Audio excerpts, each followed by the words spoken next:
නමෝ තස්ස භගවතු අරහතෝ සම්මා සම්බුද්දස්ස නමෝ තස්ස භගවතු අරහතෝ සම්මා සම්බුද්දස්ස නමෝ තස්ස භගවතු අරහතෝ සම්මා සම්බුද්දස්ස.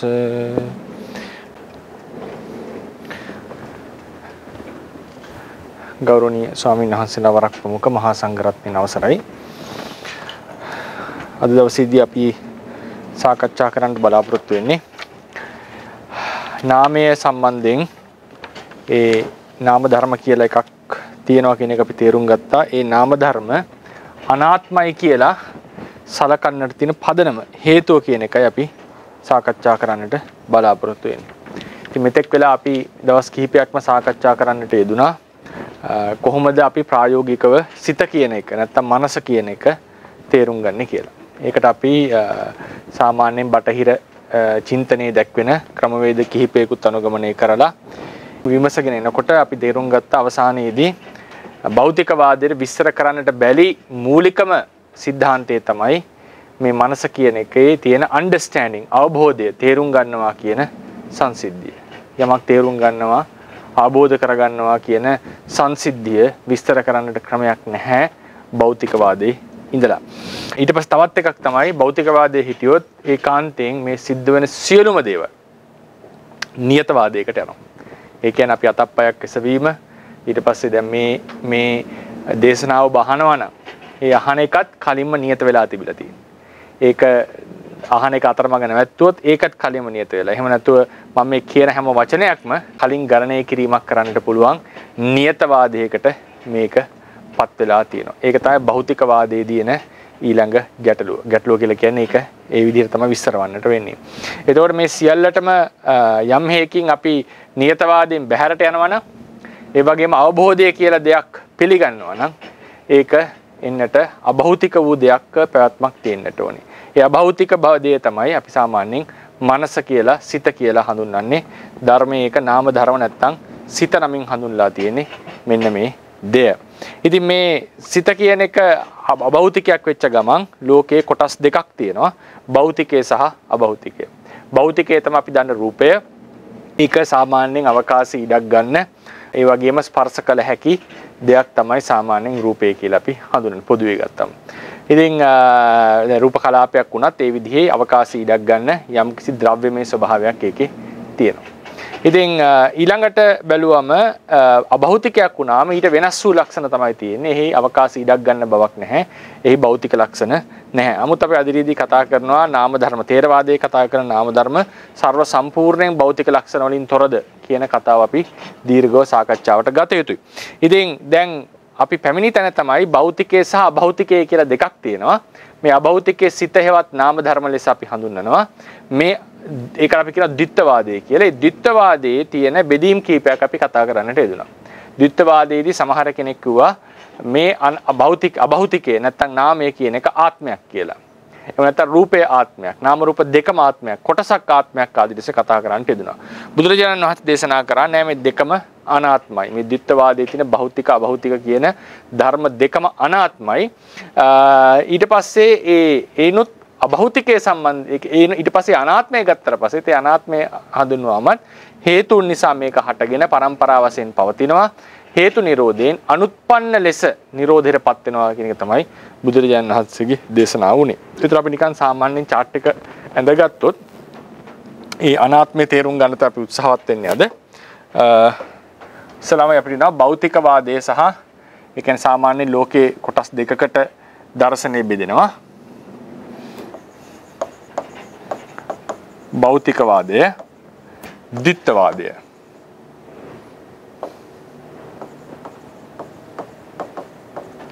භෞතිකවාදයේ හැටියට මේ සිතීමේ හැකියාව තියෙන සිතට රූපයට. ඒක අපි සාමාන්‍යයෙන් කොටස් තුනකට හැඳිනුවා. behaviorism ඊට පස්සේ identity theory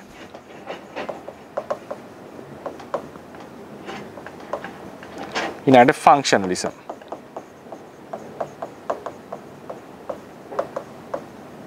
කියන මේ තුන.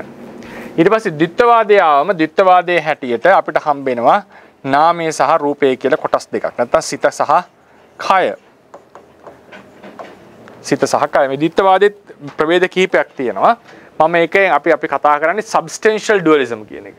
මේකේ තියෙනවා මේ මොනවද?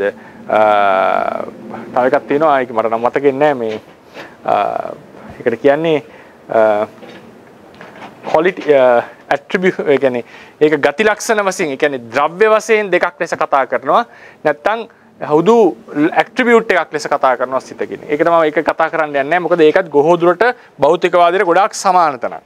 කෙසේ වෙතත් මේ සිත සහ කය කියන දෙකම අරගත්තම මේ දෙකෙන් අපි සමහර කෙනෙක් විශේෂයෙන්ම සිත කියන එක උදාහරණයකට සිත සහ කය දෙකම ආත්මයි කියලා සමහරු කතා කරන්නට යෙදුණා. සමහර කෙනෙක් කියන්න යෙදුණා සිත ආත්මයි කය අනාත්මයි කියන එක.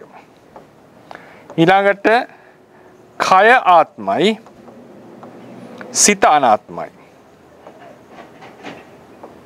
මේ දෙකම කය සහ සිත දෙකම අනාත්මයි කියන එක.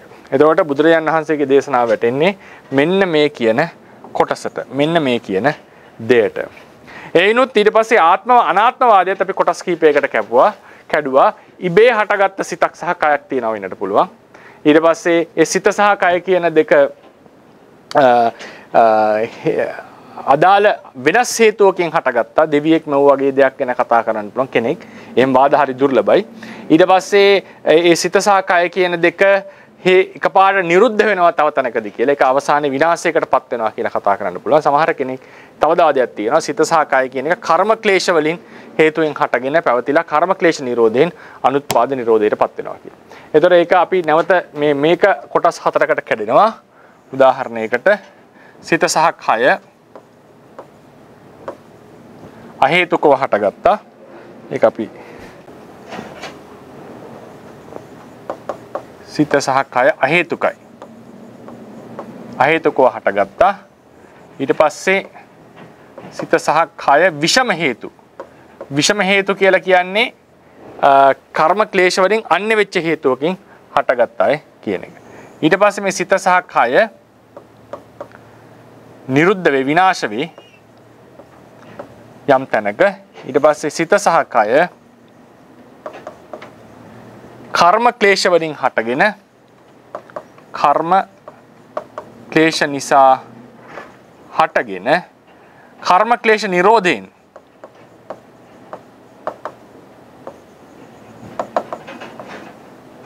අනුත්පාද නිරෝධයට යයි කියන එක තමයි ඊළඟ. මේක තමයි බුදුදහම වැටෙන්නේ මෙන්න මෙතනට. මේ හතරවෙනි තැනට. මම ඒක හෑන්ඩ් අවුට් එකේ දීලා ඇති. මේක ලියුවට පැහැදිලි නැති වෙයි. සිත සහ කය කර්ම ක්ලේශයන් නිසා හටගෙන පැවතිලා කර්ම ක්ලේශ නිරෝධයෙන් අනුත්පාද නිරෝධයට පැමිණේ කියන එක තමයි මේක. එතකොට මේ මුළු වාද සියල්ලම දර්ශනය ගත්තම මෙහෙම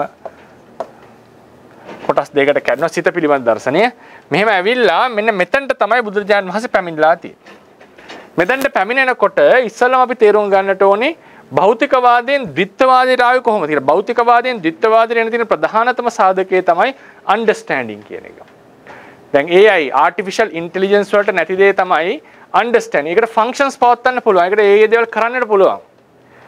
යම් ලැබෙන දේවල් වලට ප්‍රතිචාර දක්වන්නට පුළුවන්. inputs වලට outputs දෙන්නට පුළුවන්. නමුත් ඒකට understanding කියන මේ දැනගන්නවා කියන සංසිද්ධිය ලැබෙන්නේ නැහැ. අපි මේක දීර්ඝව කතා කරා පාඩම් ගණනාවක්ම.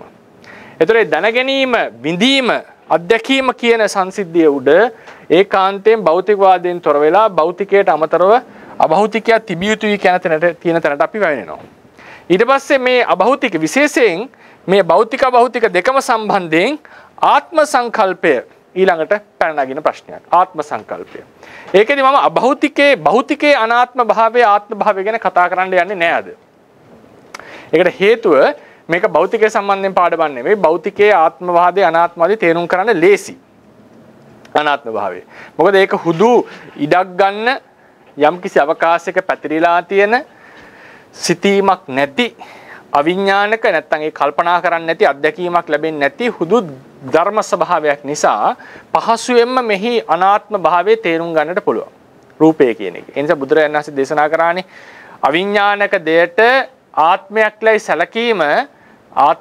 සැලකීම ඊතරම් සාර්ථක දෙයක් නෙවෙයි. අපිටවත් ඒක සාමාන්‍යයෙන් දල වශයෙන් තේරුම් ගන්නට පුළුවන්. ඉතින් ඒ නිසා මේකේ මේ කයේ තියෙන අනාත්ම භාවය මම වැඩි ප්‍රකට කරන්න යන්නේ නැහැ. මෙතන අපි බලාපොරොත්තු වෙන්නට ඕනේ, මෙතන අපි ගන්නට ඕනේ සිත සම්බන්ධයෙන් තියෙන අනාත්ම භාවය. ඒ නිසා සිත සම්බන්ධයෙන් නැත්තම් සිත ඒක අපි කොහොම නාම ධර්ම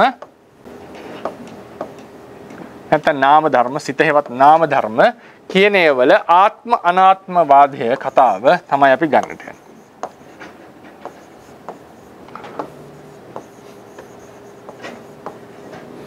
ආත්ම අනාත්ම කතාව තමයි අපි කතා කරන්නට යන්නේ. කොහොමද මේක නාමය අනාත්මයක්? අනාත්මයක් වූ පමණිනුත් වැඩේ අවසන් වන්නේ නැහැ. මේ කොහොමද හේතුන් නිසා දිගින් දිගට පවතිනවා කියන එකත් තේරුම් ගන්නට ඕනේ. එතනත් බුදුදහමේ තියෙන විශේෂ සංසිද්ධිය. හුදු අනාත්ම වෙච්ච ද්‍රව්‍ය ස්වභාවයක් තියෙනවා, ගති ස්වභාවයක් තියෙනවා. ඒ ගති ස්වභාවය ඇති වෙලා නැති වෙනවා, මරණයෙන් පස්සේ විනාශ වෙනවා කියලා ගත්තොත් එහෙම ගත්තත් අපි සාර්ථක වෙලා බුදුරහන් වහන්සේගේ ධර්මයේ තේරුම් ගන්න නැහැ. ඒ නිසා සිත අනාත්මයි කියන එක තේරුම් ගත්ත පමණින් අනාත්මය කියන එකේ පැතිකඩ ගාණක් තියෙනවා. ඒ පැතිකඩ ගණනින් එකක් තමයි හේතු නැති කල්ලි හට ගන්නවා කියන එක. හේතු නැති කල්ලි හට ගන්න නැහැ කියන එක. ඒකත් අනාත්ම ලක්ෂණයක්. ඒ නිසා අනාත්මය ਸਰව සම්පූර්ණයෙන් තේරුම් ගත්තම ප්‍රශ්නේ විසඳෙනවා. ඉතින් ආත්මය හුදු ආත්මයක් නෙවෙයි කියන තැනින් මේක තේරුම් ගත්තා කියලා ප්‍රශ්නේ විසඳෙන්නේ නැහැ. අනාත්මය කියන එකට එන්නට පුළුවන් ක්‍රම කිහිපයක් තියෙනවා. අනාත්මය කියන එකට පැමිණිය හැකි ක්‍රම කිහිපයක් තියෙනවා. ඒ ක්‍රම කිහිපේ තමයි අපි අද සාකච්ඡා කරන්නේ. එතකොට කොහොමද බුදුරජාණන් වහන්සේ දැන් භෞතිකය වාදයෙන් තොර වෙලා මෙතන ද්විත්වයක් නැත්නම් තවත් ධර්මයක් තියෙනවා කියන තැනට උන්වහන්සේ පැමිණියා. අභෞතිකයක් තියෙනවා. භෞතිකට අමතරව අභෞතිකයක් තියෙනවා කියන තැනට උන්වහන්සේ පැමිණියා. එතකොට මේ අභෞතිකය ඒවත් සිත අභෞතිකේ නම් වූ සිත කියන එක බොහෝ දෙනා කල්පනා කරා මේක ආත්මය. ඊට පස්සේ තවත් සමහරු කිව්වා මේකට මරණේ රූපයෙන් තොරව පවතින්නට පුළුවන්. මරණයෙන් මත්තේ මේකට පවතිය හැකි. මේකට තනියම පැවතීමේ හැකියාවක් තියෙනවා. ඒ නිසා රූපේ විනාශ වුණත් ආත්මය සංක්‍රමණය වෙනවා. ආදී ලෙසට මේක ගැන සාකච්ඡා කරලා තියෙනවා. ඒ නිසා භෞතිකවාදයෙන් අභෞතික ද්විත්වවාදයට පැමිණෙන්න පුළුවන්. නමුත් මේ සිත කියන එක වෙනම ගත්තම ඒ රූපය පොඩ්ඩක් පැත්තකින් තියලා සිත කියන එක ආත්මයක් ලෙස හැඟෙන ගතිය ලෝකෙට වැඩි. ඒක දැනෙන ස්වභාවය. ඒ නිසා රේරුකාණි ස්වාමීන් වහන්සේ උනත් කියලා තියෙන්නේ රූපේ අනාත්මය ප්‍රකට කර ගැනීම ලේසි, නාමයේ අනාත්මය ප්‍රකට කර ගැනීම අමාරුයි. ඊට පස්සේ අනිත්‍ය ලක්ෂණය බලනකොට රූපේ අනිත්‍ය, නාමයේ අනිත්‍ය ප්‍රකට කරගන්න ලේසි. රූපේ අනිත්‍ය ප්‍රකට කරගන්න ටික අපහසුයි. ඒතකොට ඒ නිසා මේ කියන අනාත්මය කියන එක නාම ධර්ම වලට ආව. මේ නාම ධර්මය අනාත්මයි කියන ලක්ෂණය කොහොමද අපි තේරුම් ගන්න කියන එක වැදගත් වෙනවා. ඒ සඳහා ඒකට ප්‍රථමයෙන්ම අපි නාම ධර්මයේ මොකද්ද ආත්මයක් කියන්නේ කියන අදහස තේරුම් ගන්නට ඕනේ. ආත්මයක් කියන එක මොකද්ද ආත්මයක් කියලා අපි අදහස් කරන්නේ කියන එක තේරුම් ගත්තම එතනදී අපිට බුදුරජාණන් වහන්සේ ඇයි මේ නාම ධර්ම වලට අනාත්මයි කියේ කොහොමද ඒක තේරුම් ගන්න කියන කතාවට එන්නට පුළුවන්. මම මේක විදර්ශනා පාඩනාවේදී දවස් ගාණක් කරන් දීර්ඝව එක එකක් වෙන වෙනම කතාවට ගනි, සාකච්ඡාවට ගනි. දැන් මේ අවස්ථාවේදී මේක ගන්නට හේතුව තමයි ද්විත්වවාදය කියන තැනට ආවම ද්විත්වවාදයේදී අනිත් දර්ශනවල පිළිගත්තේ සෝල් නැත්තම් ආත්මය කියන එක.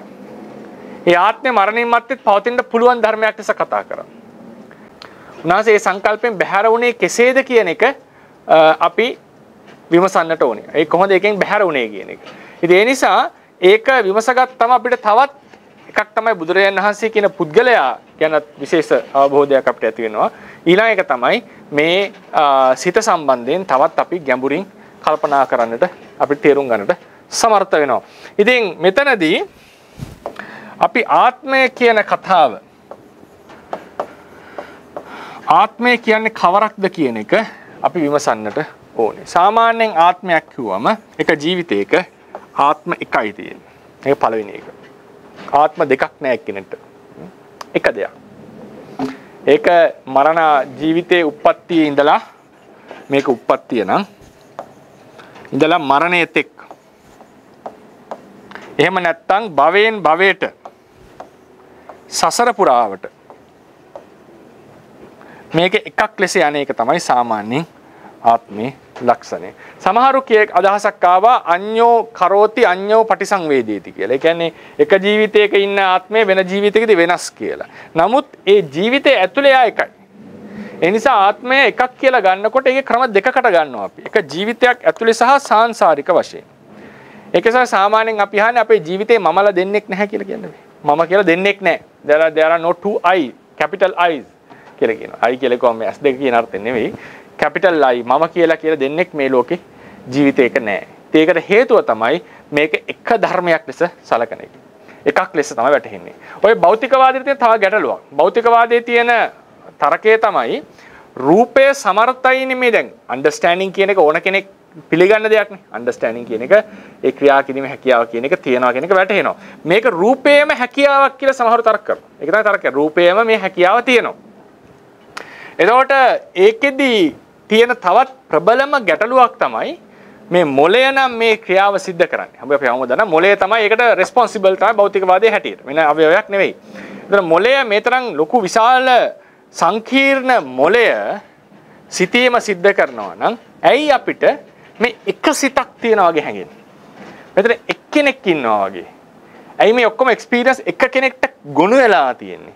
ඇයි මොලේ නානා ප්‍රදේශවල නානා සිත් ඒ කියන්නේ පුද්ගලයෝ කීප දෙනෙක් ඉන්නවා කියන හැඟීම ඇති නොවන්නේ ඇයි? ඒක තමයි විසඳන්න අමාරු ප්‍රශ්නයක්. ඒ නිසා ඒකේ සමහරු කියන එක තමයි සින්ක්‍රොනයිස් එකක්. ඒ කියන්නේ පුඩා කාලේ අපිට නානා සිත් ඇති වෙලා තියෙනවා. නානා ඒ කියන්නේ අපේ ආත්ම කියලා ගන්න අපේ ආબોධ දෙකක් තුනක් තිබිලා තියෙනවා මොලේ. වැඩි හිටපත් වෙනකොට මේක එකක් බවටපත් වෙනවා කියන එක හයිපොතෙසිස් එක. ඊට පස්සේ පරිණාමවාදයේ හැටියට මුලදී එහෙම තිබිලා පස්සේ එකක් බවට පත් වෙලා තියෙනවා. ඉතින් කෙසේ වෙතත් ඒක ඊළඟ ගැටලුවක් භෞතිකවාදයේ තියෙන. හුදු රූපේම නම් හිතේ මේ ක්‍රියාවලිය සිද්ධ කරන නියුරෝන් ලක්ෂ ගාණක් තියෙනවා. කෝටි ගාණ බිලියන ගාණක් තියෙනවා මම දන්නතර. ඒ බිලියන ගාණ අසුර අනුසාරයෙන් ඇයි නානා සිත් හටගන්න බැරි? නානා විදිහ අත්දැකීම් එන්න බැරි.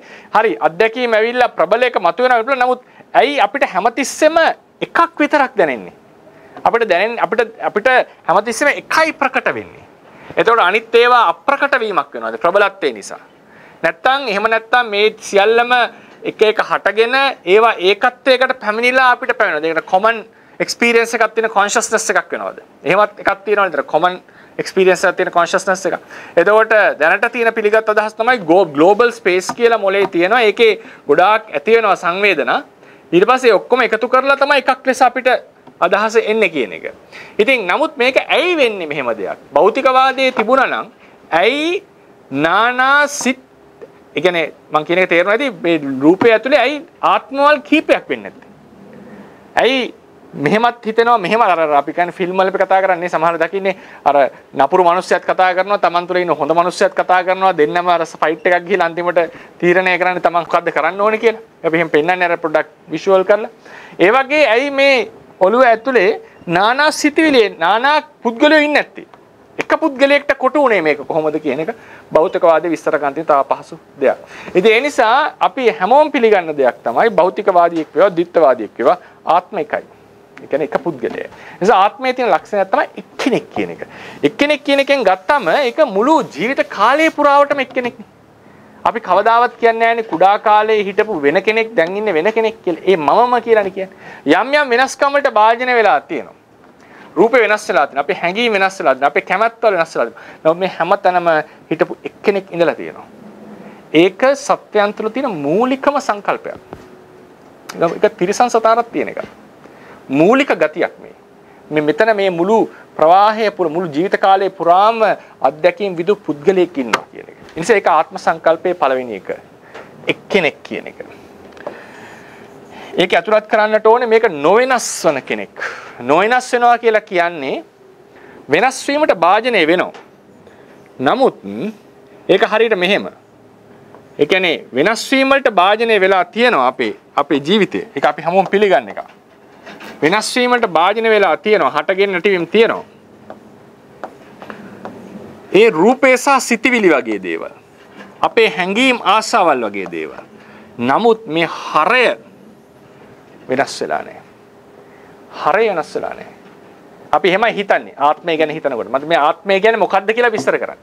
මං කියන්නේ මේ තියෙන දෙයක් ගැන විස්තර කරනවා නේ බුදුදහමේට. කොහොමද ආත්ම සංකල්පේ? ආත්මය කියලා එකක් අපි හිතා ගන්නවා මම කියලා කියන. මම කියන එකයි මේ කියන්නේ ආත්මය කියලා. කෙනෙක් කියනවා අස්මිමානය මම කියලා. නෑ ආත්මය මම කිව්වම අස්මිමානයටත් වැටෙනවා. ඒක ආත්ම සංඥාවටත් වැටෙනවා. ඒ නිසා පොදුවේ මම කියලා ගත්තා. මානේ දෘෂ්ටියේ අරමුණ එකයි. මානේ දෘෂ්ටි අරමුණ මම. ඒ මම ආත්මයක් මරණින් මත්තේ ඉන්නවාදී ලෙසට ගැඹුරින් කල්පනා කිරීමට දෘෂ්ටිය. මේ මම සමාජයේ වැදගත් කෙනෙක් නොසලකිය යුතු කෙනෙක් නෙවෙයි කියන හැඟීම තමයි මානෙ. සහ උසස් පහස්තේ සැලකීම තමයි මානෙ. ඒ නිසා මම කිව්වා කියලා ආත්මය කිව්වා කියලා ඒක වෙනසක් නැහැ. මේ මම කියන්නේ මේ ආත්මය ලෙස සලකන. මම කියලා ගන්න හැඟීමයි මේ කියන්නේ. ඒතකොට අපිට සංකල්පමය වශයෙන් වෙනස් වීම සිද්ධ වෙලා තියෙනවා. රූපේමය වශයෙන් වෙනස් වීම සිද්ධ වෙලා තියෙනවා. අපි ඒක පිළිගන්නවා. නමුත් මේ මුළු කතාව පුරාවටම මේ ජීවිත කතාව පුරාවටම උප්පත්තිය සහ මරණය කියන දෙක පුරාවටම ඉන්න එක්කෙනෙක් ඉඳලා තියෙනවා. මේක අනිත් ඒක වෙනස් වෙලා නැහැ. ඒ නිසායි අපි කියන්නේ මගේ පළවෙනි උපන්දිනය, මගේ දෙවෙනි උපන්දිනය, මගේ තුන්වෙනි උපන්දිනය කියලා අපි සමරන්නේ. ඒ පුද්ගලයා වෙනස්ුන්නේ නැහැ කියන සංකල්පය අපිට තුළ තියෙන නිසා අපි බලාපොරොත්තු වෙන ආත්මය මේ වගේ දෙයක්. එක්කෙනෙක් ඉන්නවා කියන එක. ඊළඟට ඒකේ තව තියෙන තව ලක්ෂණයක් තමයි ඒ කියන්නේ එක හරයක් කියන එක. හරය සත්‍යය තුළ තියෙන හරය. ඒක මෙතනොත් ගම්ම වෙනවා. මෙතනොත් ගම්ම වෙනවා. නවත් තව පැතිකඩකින් මම පෙන්නන්නේ. ඒ කියන්නේ මෙහෙම හිතන්න. මේ හරය කියලා දෙයක් තියෙනවා. ඒ හරයේ නානා දේවල් සම්බන්ධ වෙලා තියෙනවා.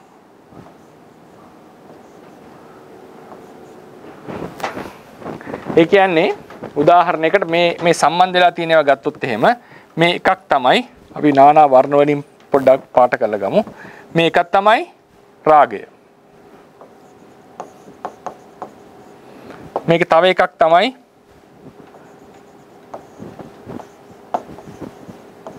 ද්වේෂය. මේක තව එකක් තමයි මෝහය. මේක තව එකක් අපි ගත්තොත් ශ්‍රද්ධාව.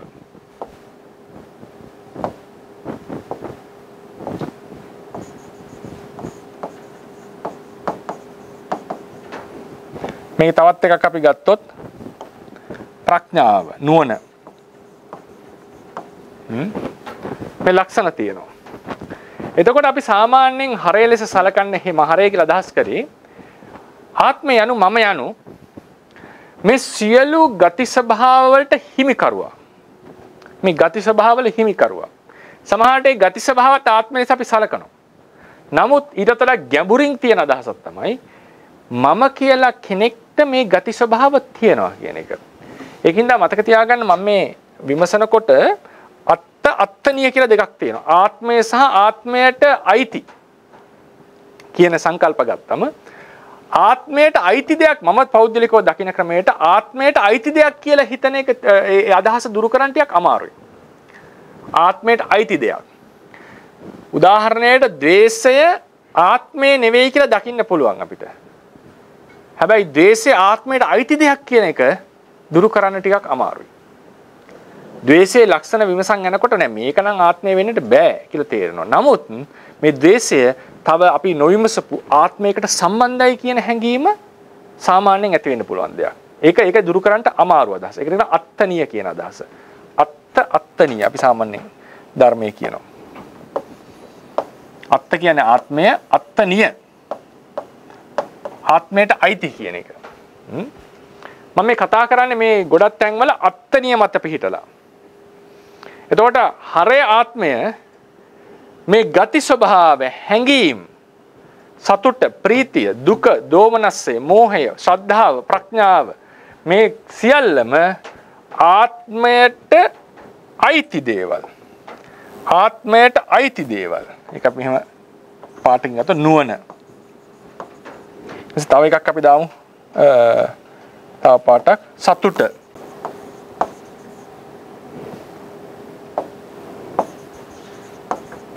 දෝමනස්සය මේ හැම එකක්. එතකොට මේ දේවල් වල හිමිකරුවා, මේ දේවල් වල අයිතිකරුවා කවුද කියලා හොත් ඒක තමයි හරය, සාරය. ඒ සාරයට මේ දේවල් තියෙනවා. ඒ නිසා මම විතක සතුටු වෙනවා. මම විතක දුක් වෙනවා. මම විතක ශ්‍රද්ධාවටපත් වෙනවා. ආදී ලෙසට අපිට ඇති වෙන එකක් තියෙනවා. මේකත් ආත්මයේ තියෙන තවත් ලක්ෂණයක්. මේකත් ආත්මයේ තියෙන තවත් ලක්ෂණයක්. ආත්මය කියන එකේ අපි තේරුම් ගන්න එක විදිහක්. ඊළඟට ආත්මයට එන එක තමයි තීරණ ගැනීම කියන එක. තීරණ ගැනීම කියන සිද්ධිය. Tamanට අවශ්‍ය දේ Taman කැමැති පරිදි සිද්ධ කරගන්නවා. මේක කන්ට්‍රෝල් එකේ පවත්වනවා. Tamanට අවශ්‍ය පරිදි මේක සිද්ධ වෙනවා කියන සිදුවීමත් මේ ආත්මයේ තියෙන තව ලක්ෂණයක්. Tamanට අවශ්‍ය පරිදි තීරණ ගන්නවා පවත්වනවා කියන සිද්ධිය. එතකොට තමන්ගේ වසඟේ තියනවා කියන සිද්ධියේදී තීරණ ගැනීම කියන එකේ වසඟය ගැන අපි කතා කරනවා. දේවල් අවශ්‍ය පරිදි පවත්වා ගැනීම කියන දේ අපි කතා කරනවා. ඒ කියන්නේ මට අවශ්‍ය නම් මේ රූපේ කැමැති පරිදි පවත්වනවා. මට සිත අවශ්‍ය පරිදි පවත්වනවා කියලා එකක් තියෙනවා. ඊට පස්සේ තමන් කැමැති තීරණ ගන්නවා කියලා සිද්ධියක් තියෙනවා. මේ ඔක්කොම පොදුවේම ගන්නෙ. හරිනේ? එතකොට මේ තීරණ ගැනීම කියන සිදුවීමත් අපි ආත්මය කියන එකට ගොඩාක් ළඟද. ඒ කියන්නේ මට අවශ්‍ය දේ මම කරනවා. මට අවශ්‍ය නම් මම ඉඳ ගන්නවා. මට අවශ්‍ය නම් මම නැගිටිනවා. මට අවශ්‍ය නම් මම යනවා. මම කැමති දෙයක් කරනවා. ආදී ලෙසට කටයුතු කිරීම ආත්මයේ තියෙන තවත් ලක්ෂණයක්. ආත්මයේ තියෙන තවත් ලක්ෂණයක්. ඒතකොට මෙන්න මේ කියන තැන්වල තමයි මේ කියන දේවල් විසඳ ගන්නට බැරි වුණාම තවත් මේකේ තියෙන පැතිකඩ කීපයක් මම මේ තුන තමයි කතා කරන්න බලාපොරොත්තු වෙන්නේ. හේතුන් නිසා හටගන්න නැති බවක්, තනියම පවතින්නට පුළුවන් දෙයක් ආදී ලෙසටත් ආත්මය කියන එක විස්තර කරගන්නට පුළුවන්.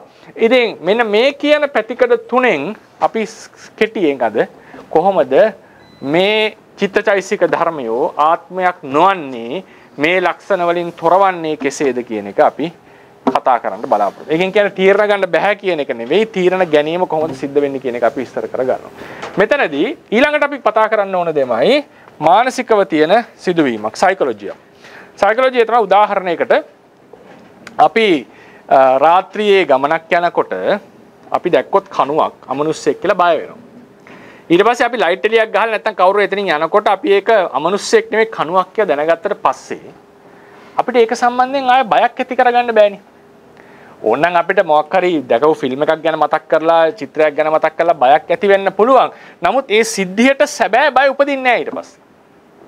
ඒ කණුව කෙරෙහි සැබෑ අමනුෂ්‍ය බය හටගන්නේ නැහැ. මොකද මම දන්නවා හිත ඇතුලේ මේක කණුව කියලා. දැන් තමන්ගේ අම්මා හෝ තාත්තා නැති වුණාම ඉන්න දෙමව්පියෝ ඉන්න මව්පිය මව හෝ පියා තව කසාදයක් කරගත්තම දැන් අපි තුමු පියා නැති වුණා නම් මව තව කසාදයක් කරගත්තම ඒ කවුද ඒ පුද්ගලයා අපි තාත්තා කියලා ආමන්ත්‍රණය කරන්න වෙනවා තමන්ට නාතිත්වය නිසා. නමුත් තමන්ගේ හිත දන්නවා මේ තමන්ගේ නියම තාත්තා නෙවෙයි කියලා. ඒ පියාට එන හැඟීම උපදින්නට ක්‍රමයක් නැහැ. පියෙක්ල සලකන්නට පුළුවන්, ආදරයක් එන්නට පුළුවන්. නමුත් අර හා සමාන ගතියක් එන්නට බෑ. මොකද තමන් දන්නවා තමන්ට කිසිම ආකාරයකින් මේ තමන්ගේ පියා කියලා අමුතුවෙන් හිතා ගන්නට බැරි දෙයක් තියෙනවා. ඒක තමයි ලෝක සත්‍යයට මුහුණ දුන්නාම මිනිස්සෙට වෙන සිද්ධියක්. ඒ නිසා සත්‍ය දැනගත්තට පස්සේ නැත්තම් යම් දේවල් අපි යම් ආකාරයකින් තේරුම් ගත්තට පස්සේ සත්‍ය හෝ අසත්‍ය හෝ වේවා යම් ක්‍රමයකට තේරුම් ගත්තට පස්සේ අපිට ඒ තේරුම් ගත්ත ක්‍රමය මත තමයි අපේ ජීවිතේ හැඩගැස්සෙන්නේ. ඒකත් ඊළඟ වැදගත් දෙයක්. මේක මානසිකව තියෙන සිදුවීමක්. ඒ කියන්නේ අපි ඇත්තටම මොනවද වටිනා මණිකක් කියලා හිතන් ඉන්න දෙයක් මණික් නෙවෙයි කියලා ප්‍රත්‍යක්ෂ වුණොත් අපිට ඊට පස්සේ අපිට ඒක මණිකක් කියලා හිතා ගන්නට බෑ. ඒක අමුතුවෙන් ආය මණිකක් කියලා හිතුවට ඒ හැඟීම උපදින්නේ නැහැ Tamanට. ඒ බැසගෙන ඒ විශ්වාස කරපු හැඟීම එන්නේ නැහැ. කවුරු හරි මිත්‍රයෙක් Tamanට හතුරුකම් කරන හතුරෙක් කියලා අවබෝධ වෙච්ච පස්සේ ඊට පස්සේ මිත්‍රයාට මිත්‍ර හැඟීම එන්නේ නැහැ. ඒ පුද්ගලයා කෙරේ මිත්‍ර හැඟීම එන්නේ නැහැ. ඒක මනසේ අපිට අභිබවන්න බැරි අමුතුම සිද්ධියක්. කෙනෙක් අහනවා ඇයි ඒක උනේ කියලා. ඇයි ඒක උනේ දැන් නානා ශනිකවාදයෙන් අත්තම එක සිතකින් නම් දැන් උදාහරණයකට කෙනෙක් තර කරන්න පුළුවන්. මම හිතන්නේ වෙන කෝණකින් සිත් ගොඩක් නම් පහළ වෙන්නේ. මේ සිතකින් සත්‍ය අවබෝධ වුණාම මේ පසු සිතකින් ඇයි ඒ දෙය නැවත ඒ දෙය කෙරේ මුලාවක් හටගන්න බැරි. ඒ කියන්නේ අපි එක සිතකින් තේරුම් ගන්නවා මේක මණිකක් නෙවෙයි කියලා. ඊට පස්සේ එන එක සිතකින්වත් අපිට මේක මණිකක් කියලා ආයෙ විශ්වාස කරන්න බෑ. අලුත් සිත් පහළ වුණා. ඉතින් ඒ නිසා මතක තියාගන්න ඕනේ මේක අමුතුම සයිකොලොජියක් මෙතන වැඩ කරනවා. මානසික දෙයක් වැඩ කරනවා. ඒක මට විස්තර කරගන්න තේරෙන්නේ නැති වෙයි. එහෙම විදිහකට යමක් තේරුම් ගත්තා නම් ඊට පස්සේ ඒක සම්බන්ධයෙන් අනිත් ක්‍රමයකට අපිට අමුතුවෙන් හිතලවත් ගන්න බෑ. ඒ නිසා තමයි කියන්නේ රහතන් වහන්සේ කෙනෙක්ට රාගයේ හැටි කොහොමද කියලා බලන්න රාගය උපදව ගන්නට බෑ. ද්වේෂයේ හැටි කොහොමද කියලා බලන්නවත් ද්වේෂය උපදව ගන්නට බෑ. ඒ හැඟීම් වලට පැමිණෙන්නට බෑ උන්වහන්සේට. මොකද රාගය ඇති වෙන්නට හේතු එතන නැති නිසා. ඒ විදිහට ලෝකයේ අනිත් ක්‍රමයට දැකලා තියෙන නිසා. සත්‍ය ක්‍රමයට. ඒ නිසා මෙතන මානසිකව දෙයක් වැඩ කරනවා. මොකද්ද මේ වැඩ කරන සිද්ධිය? යමක් පිළිබඳව යම් අවබෝධයකට පැමිණියා නම් එතෙන් පටන් ඒ අවබෝධය මුළු මනසම ගවර්න් කරනවා. මුළු මනසටම බලපානවා. දැඩි ලෙස බලපාන. ඒක හොඳ හෝ නරක දෙපැත්තටම මතක තියාගන්න. ඒකට තමයි අපි සාමාන්‍යයෙන් කියනවා ඔය වගේ දේවල්ට ආසය කියලා. ප්‍රබල ලෙස ඇති කරගත්ත විශ්වාසවලට. ඒක ආසය කියලා හඳුන්වනවා. ඒක හුදු ධර්මතාවයක් නෙවෙයි. ඒකත් ඇත්තටම ගත්තොත් ආසය කියලා කියන්නේ ගති ස්වභාවයක්. ඒක පරමාර්ථ ජාතිකයක්. ඒක මුළු సంతානෙටම බලපාන ගතියක්. ඒ නිසා තමයි මාර්ග ඥානය නැත්තම් මොනවා හරි අවබෝධයක් ඇති වුණා නම් ඒක සිතකින් පසු සිත් වලිනුත් ඒක බලපහලා තියෙනවා ලොකුවට. දෘෂ්ටියත් එහෙමයි. ලොකු දෘෂ්ටියකට ආවනම් ලෝකය දැඩි ලෙස විශ්වාසයකට ආවනම් මේ ලෝකේ අවසන් වෙනවා ආත්මය අවසන් වෙනවා මරණින් මත්තේ ආදී ලෙසට ඒක මුළු චිත්තසංතානටම බලපෑම සිද්ධ කරනවා. ඉතින් ඒකයි මේ තියෙන්නේ හොඳින් මතක තියාගන්න ඕනේ. අපි මෙතනදී යම් අවබෝධයක් අපිට දැන් තියෙන අදහස තමයි මෙන්න මේ ටික. අපි මෙන්න මේ අදහසේ දැඩි ලෙස ඉන්නවා. හොඳට බැසගෙන ඉන්නවා. ආත්මය අපි ළඟ තියෙන මුල් බැසගත් අදහසක් තමයි මම උපතින් ඉඳන් මරණය දක්වාම ඉන්නවා. මට මේ ගති ස්වභාව ඇති වෙනවා. මම අවශ්‍ය තීරණ ගන්නවා කියන සංකල්ප අපි තුල මුල් බැසගෙන තියෙනවා. මතක තියාගන්න. ඒක මුල් බැසගෙන තියෙන ටිකක්. ඒ ටික අපි ළඟ තියෙනවා. සාමාන්‍යයෙන් අපි ආසය ලෙස කතා කරන්නේ අර බැසගත් දෘෂ්ටියටම බැසගත් දෘෂ්ටියට තමයි ආසය කියලා කියන්නේ. මේක අනුසය මට්ටමේ මේක තියෙනවා. දැන් බලවත් ලෙස අපිට තියෙන දෙයක්. දැන් මේකට ප්‍රතිවිරුද්ධව තොරතුරු තමයි බුදුරජාණන් වහන්සේ කතා කරලා තියෙන්නේ. ඒතර උන්වහන්සේ දැන් තේරුම් ගත්තා රූපයෙන් අන්‍ය වෙච්ච දෙයක් මෙතන තියෙනවා අභෞතිකයක්. ඒක නාම ධර්මයක්. ඒ නාම ධර්මය උන්වහන්සේ තේරුම් ගන්න මේක අරමුණු ගන්න දෙයක්, අරමුණක් යොමු වෙච්ච දෙයක්. අරමුණ සත්‍ය නොවුනත් මේ නාම ධර්මයේ සත්‍යයි. ඒක අපි කතා කරන්න දුනා. ඒක අනිවාර්යෙන් තිබිය යුතු දෙයක් කියන එකට ඊයතරතුරු කතා කරා. මේ නාම ධර්මය උන්වහන්සේ දුටුවා නුවණින් දැක්කා මේක හටගෙන නිරුද්ධ වෙනවා. ඒකත් එක්කම තව අලුත් දෙකක් හට ගන්නවා. මේ විදිහට මේ නාම ධර්මයෝ ඉපදෙනවා බිඳෙනවා කියන එක උන්වහන්සේ දැක්කා. ඊට පස්සේ මේ එතනදී මේ නාම ධර්ම බිඳෙනකොට ඉතිරියක් නැතුව මේ බිඳෙන නාම ධර්මය අලුතෙන් හටගන්න නාම ධර්මයයි සම්පූර්ණයෙන් දෙකක් කියන අවබෝධයට උන්වහන්සේ පෙන. ඒ කියන්නේ උදාහරණයකට අපි සිත් දෙකක් හිතක් අටගෙන තවසන් නිරුද්ධ වෙනකොට හොඳින් මේක විශ්ලේෂණය කරගෙන හිටියොත් හොඳින් විශ්ලේෂණය කරොත් උන්වහන්සේ අපිට තේරෙන්න පටන් ගන්නවා කලින් සිතයි දෙවෙනි සිතයි ਸਰව සම්පූර්ණයෙන් වෙනස් ගති ලක්ෂණ තියෙන. එකම වගේ වුණත් ඒකේ වෙනස් ස්වභාව තියෙන. ඒ නිසා මේක දෙකක් කියන අදහසට උන්වහන්සේ පැමිණෙනවා. ඒ කියන්නේ නාමයන්ගේ ඉපදීම් බිදීම් දෙක දැකගෙන යනකොට. එතනට එන්නට තව පදනමක් එනවා. නමුත් ඒකට එන්නට කලින් මේක හරි පිළිවෙල නෙවෙයි මම මේ යන්නේ. ඉස්සලම අනිත්‍යතාවයෙන් මම පටන් ගත්තේ. මේක විස්තර කරගන්න ඕන නිසා. නැත්තම් ගැඹුරින්ම විමසගෙන එනකොට වෙන ක්‍රමයකට මේකට යන්නට ඕනේ. ඉතින් කෙසේ නමුත් මේ නාමය හටගෙන නිරුද්ධ වෙනවා. අලුත් නාම ධර්ම හට ගන්නවා. බිඳෙන එකට අලුත් ඒවා හට ගන්නවා කියන අවබෝධයට පැමිණෙනකොට උන්වහන්සේට තේරෙනවා මේකේ නානත්වය තියෙනවා. මේක නානත්ත ණය කියලා කියන්නේ. නානත්ත ධර්ම. එක ධර්ම එකිනෙකට වෙනස්. දැන් අපිට තිබිච්ච අවබෝධය මොකක්ද? උන්වහන්සේට ඒ අවබෝධය හිටියනේ පෘතුග්ජනෙක් ලෙස. උන්වහන්සේට ඒ අවබෝධය ඉන්නවා. අපි උන්වහන්සේට තිබිච්ච අවබෝධය තමයි මුලින්ම අවබෝධය කියන්නේ හිතන් හිටපු දේ තමයි මොකද්ද? මේ ආත්මය උප්පත්තියේ පටන් මරණය දක්වා එක විදිහටම තියෙන එකක්. එක මමෙක් ඉන්නවා කියන එක. නමුත් වැටහිච්ච දේ තමයි මේ සිත් ධර්මයෝ ඉපදෙනවා බින්දෙනවා. එතකොට මමයයි ආරූඪ කරන්න යෙදුනේ මොකටද? අර නාම ධර්ම වලට. නාම ධර්මනේ මම කියලා හිතුවේ. මේ අරමුණක් දැනගන්නවා. අරමුණක් විශ්වාස කරනවා. අරමුණක් පිළිගන්නවා. අරමුණක් කෙරේ කටයුතු කරනවා. මෙන්න මේ කියන අභෞතික ක්‍රියාවලිය තමයි මම කියලා හිතුවේ. රූපයෙන් අන්නේ වෙච්ච දේ. එතකොට ඒක ඇති වෙන්නේ හුදු પરම්පරාවක් ලෙස නම් මේ එකකට මම කියලා ආරෝපණය කරපු ගමන් කරපු ගමන් මොකද වෙන්නේ? මම ඉපදිලා මිය යන්නට ඕනේ ෂණයකින්. ඊළඟට තව මමෙක් හටගෙන නිරුද්ධ වෙනවා. මේ මම උන්වහන්සේ තේරුම් ගත්තා මේක සම්පූර්ණයෙන් දෙකක්. ඒක තමයි මෙතන වයිටල් පොයින්ට් එක. මේක සම්පූර්ණයෙන් ඉතින් නැතුව නිරුද්ධ වෙලා අලුත්ම දෙයක් තමයි හටගන්නේ. එතකොට දෙවෙනියට හටගන්න එක්කෙනා කලින් මම වෙන්නට බෑ. ඒ වෙන මමෙක්. මම එක. ඊට පස්සේ හටගන්න එක්කෙනා වෙනත් මම දෙක. මේ විදිහට ගත්තම අර මූලික સિદ્ધාන්තෙට පටහැනි වෙනවා. ඒ කියන්නේ මේ සිතට මම කිව්ව ගමන් ඊළඟ සිත වෙන මමෙක් බවට පත් වෙනවා. ඊළඟ සිත වෙන මමෙක් බවට පත් වෙනවා. එතකොට මොකද වෙන්නේ? මේ කලින් තිබිච්ච අවබෝධය මේ අවබෝධයට පටහැන්න. මොකද මෙතන හිටියේ එක මමෙක් තමයි මුළු ජීවිත කතාවටම. මේ අවබෝධයට පටහැනි අවබෝධයකට ඔහු උන්වහන්සේ පැමිණෙනවා. එතකොට මොකද වෙන්නේ? මනස මෙතෙක්කල් විශ්වාස කරන් හිටියේ මේ එක මමෙක් ඉන්නවා කියලා. උන්වහන්සේ දකින්නකොට නෑ මේ මම කියලා හිතාගත්ත සිත මොහොතක් පාසා බිඳෙනවා, අලුත් ධර්ම හට ගන්නවා කියපු ගමන් අර මම කියන සංකල්පයට පවතින්නට බැරි වෙනවා. එතකොට උන්වහන්සේ තීරණය කරන්න වෙනවා. එහෙනම් මේක අපි හිතන් ඉන්න මම කියන පුද්ගලයා නෙවෙයි මේ සිත කියන එක. මේක නානා ධර්ම ගොඩක් කියන එක. ඊට පස්සේ ඊළඟ එක තමයි මේ හරය ගති ලක්ෂණ. දැන් අපි ගත්තොත් එහෙම අපි කොහොමද අපි අර්ථකථනය කරන්නේ? මම කියන කෙනාව අර්ථකථනය කරන්නේ. විතක කේන්තිය. විතක සතුටු වෙන. විතක ශ්‍රද්ධාව තියෙන. විතක ප්‍රඥාවෙන් ඉන්න.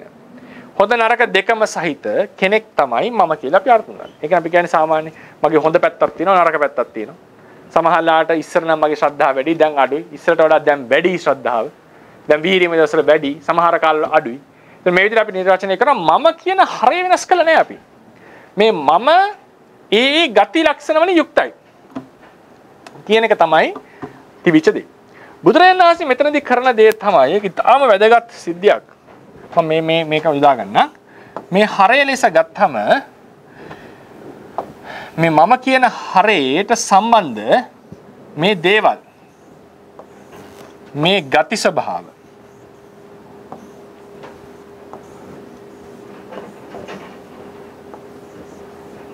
මෙයා ගත්තම අපි මේවා නම් කරා එකිනෙක අපි ඒක නැවතත් ලියමු. එකක් ගත්තා අපි සතුට කියලා.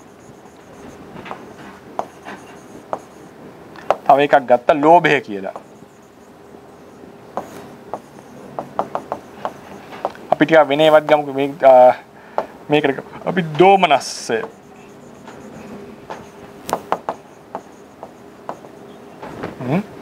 ඊට පස්සේ තව එකක් ගන්නවා අපි ද්වේෂය.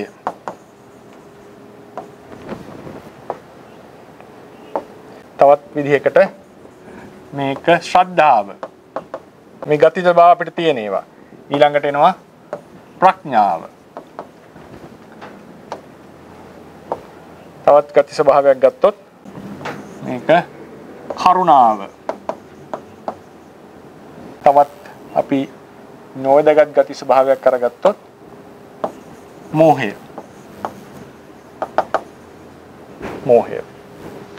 මෙතනදී උන්වහන්සේ දැන් මේක තමයි අපිට උන්වහන්සේලා තියෙන සාමාන්‍ය අදහස. මම කියලා කෙනෙක් ඉන්නවා. ඒ මට මේ හැඟීම් ටික තියෙනවා.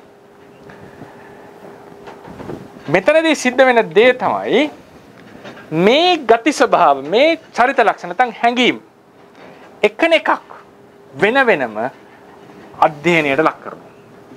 එක එකක් කෙරෙහි විමසීමකට අපි ලක් කරනවා. ඒ කියන්නේ අපේ අධ්‍යයනය මේ සතුට කියන එක දැඩි ලෙස විමසාගෙන යනවා. නුවණින් ගැඹුරින් විමසාගෙන. එතකොට අපිට සතුටු වෙනවා කියන ස්වභාවය ප්‍රකට වෙනවා. ඊට පස්සේ ලෝභය කියන ඇලෙන ගතිය අපි විමසගෙන යනවා. දෝමනස්සය කියන අසතුට විමසගෙන යනවා. ගැටෙන ස්වභාවය විමසගෙන යනවා. මෙහෙම ශ්‍රද්ධා පහදින ස්වභාවය, නුවණ, කරුණාව, අනුන් කෙරෙහි දක්වන මෝහය, මේ දේවල් එකිනෙක විමසගෙන යනකොට මේවා හුදු ගති ස්වභාව කියන එක වැටහෙන්න පටන් ගන්නවා. ඒවා කවදාවත් මම වෙන්නට බෑ. මොකද අපි මම කියලා කියන්නේ මේ එක පැකේජ් එකක්. ඒක සියලු දේ අඩංගු දෙයක්. ඒ කියන්නේ අපි කවදාවත් කියන්නේ නෑනේ සතුටට විතරක් මම කිව්වොත් මහා සතුරු සම්පන්න මිනිස්සෙක් වෙනවනේ අපි. එහෙම අපි කියන්නේ නෑනේ. ද්වේෂයට මොකද මහා රෞද්‍ර කෙනෙක් බවට පත්. අපි එහෙම මාව ලේබල් කරන්න කැමති නෑ තමන්. තීන මිද්දේ තියෙන වෙලාවට ඒක මම කියලා කිව්වොත් එහෙම ඒක නම් ඇත්තටම මම ඒ ගතිය නම් මම මහා කම්මැලියෙක්. අපි හොඳ හෝ නරක හෝ මේ කිසිදු ගතියකට අපිව ලේබල් කරන්න නැත්නම් අපිව ඒ නමින් හඳුන්වන්නට කැමති නෑ. හේතුව මොකද? අපේ හිත දන්නවා එහෙම කෙනෙක් නෙවෙයි තමන්. තමන් මේ හැම ගති ස්වභාවයක්ම එක්ක ඉන්න කෙනෙක්. ඒ ගති ස්වභාව සියල්ලෙන්ම යුක්ත කෙනෙක්. කියන එකයි අපිට තියෙන අවබෝධය. එතකොට මේ එක එක ගති ස්වභාවයක් විමසගෙන යනකොට ඒ ගති ස්වභාවය තමන් නෙවෙයි කියන එක වැටහෙනවා. තමන් නෙවෙයි කියන එක වැටහෙන්න පටන් ගන්නවා. මේ එක එක ගති ස්වභාවයක් තමන් නෙවෙයි. මෙතන තව එන්නට ඕනේ තව විශේෂ දෙයක් තියෙනවා. මම ඒකත් ලියන්නට ඕනේ. මෙතන එන්න ඕනේ තව එකක් තමයි අවධානය කියන එක. ඒ කියන්නේ අපි සිතනේ.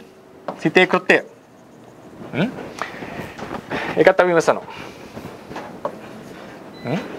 මේ විදිහට එක එක ලක්ෂණ විමසාගෙන යනකොට මේ එකදු ලක්ෂණයක්වත් හුදු ගැටීම, හුදු දෝමනස්සය, හුදු ඇලීම, හුදු සතුට, මුලා වීම, ප්‍රඥාව, කරුණාව, ශ්‍රද්ධාව, හුදු අවධානයේ සිත මේ කියන එකක්වත් වෙන වෙනම බලාගෙන යනකොට මේ එකකටවත් තමන් කියලා කියන්නට තමන්ගේ හිත සුදුසු වෙන්නේ සූදානම් වන්නේ නැහැ. මොකද අපි හිතන් හිටපු මම මේ සියලු ගති වලින් යුක්තයි. මේ සියලු ගති වලින් යුක්තයි. මේ එකදු ගතියකටවත් මමයයි කියලා ආමන්ත්‍රණය කිරීමට සුදුසු වන්නේ නැහැ. මෙහෙම බලාගෙන යනකොට උන්වහන්සේට තේරෙන දේ තමයි මේ කියන ගති ස්වභාව වලින් අන්‍ය වෙච්ච හරයක් සැබවින්ම නැහැ කියන එක. ඒ කියන්නේ මේ හිතන් ඉන්න මම අපි හිතන් හිටියට මේක පවතින්නේ මේ මම කියන අදහස පවතින්නේ මේක නොවිමසා ඉන්න තාක්කල්. මතක තියාගන්න. නොවිමසා ඉන්න තාක්කල්. අපේ හිතට දැනුණාට මේ හරයක් ඉන්නවා ඒ හරේ වටේ මේවා තියනවා කියලා නුවණින් විමසා යන කෙනාට දැනෙන දේ තමයි මේ ගති ස්වභාව ටික විතරයි තියෙන්නේ. හොඳම උපමාව, හොඳම උදාහරණය කෙහෙල් ගහ. අපි දන්නවා කෙහෙල් ගහක් උඩ ඉඳලා බැලුවම මෙහෙම තමයි මේක තියෙන්නේ. කෙහෙල් ගහේ පතුරු ගලවගෙන අපි හරය හොයන්න යනවනේ. පතුරු ගලවගෙන හද අපි කෙහෙල් ගහක හරයක් මොනවා හරි තියනවා වෙන්න පුළුවන්. අපි හිතන්නකො නිකන් උදාහරණ උපකල්පනය කරන්න මේ විදිහට අර පතුරු එකතු කරලා හදපු දෙයක් කියලා හිතන්නකො. හරිනේ මම දඬතරමින් කෙහෙල් ගහේ හරයක් නැහැ. නමුත් මොකක් හරි බඩයක් තියනවා වෙන්න පුළුවන් අන්තිමට නේද? වගේ එහෙම ඒ උපකල්පන ඒක සමාලාට ඒ වාදේ වැරදි නම් අපි උපකල්පනය කරන්නේ මොකක් හරි අර පතුරු වලින් හදාගත්ත මේව නිකන් පතුරු එකතු කරලා රවුමක් වගේ හදාගෙන තියෙන දෙයක්. ඒතකොට ඒකේ මෙහෙම තමයි තියෙන්නේ. මේ හැම එකක්ම ගලවත හැකි. කොටස් වලට. හරිනේ? මේ වගේ එකතු වෙලා තියෙන මේ කොටස් ටික අපි ලියාගෙන හරය හොයාගෙන යනකොට අපිට හරය ලෙස හම්බ වෙන්නේ තා පතුරක්.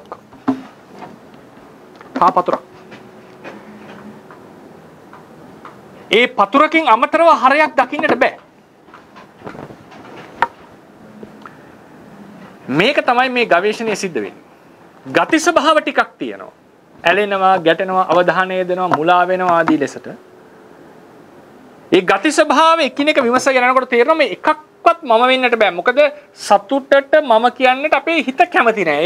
ඒක තර්කණයක් නෙවෙයි. ඒවා self proclaimed truths ඒවා. ඒ කියන්නේ තමන්ම ඔප්පු වෙන දේවල්.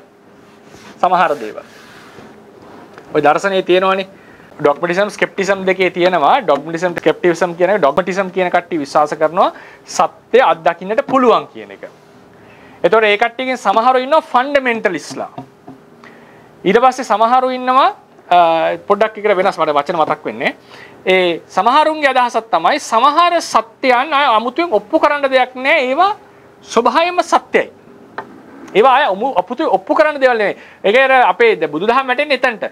ප්‍රත්‍යක්ෂව සිද්ධ වෙන දෙෙහි යුක්ති මග්ගනාවක්. යුක්තියක් හොයන්නට දෙයක් නෑ. ඒ වගේ තමයි මේ සතුට කියන හුදු ගතිය. සතුට කියන හුදු ගතියට අවධානය දීගෙන ගැඹුරින් ඒක විමසගෙන යනකොට ඒ සතුට කියන හුදු ගතිය කවදාවත් මම වෙන්නට බෑ. ඒක හිත පිළිගන්නේ නෑ. ඒක උදාහරණයකට මේ සිදුවීම වගේ.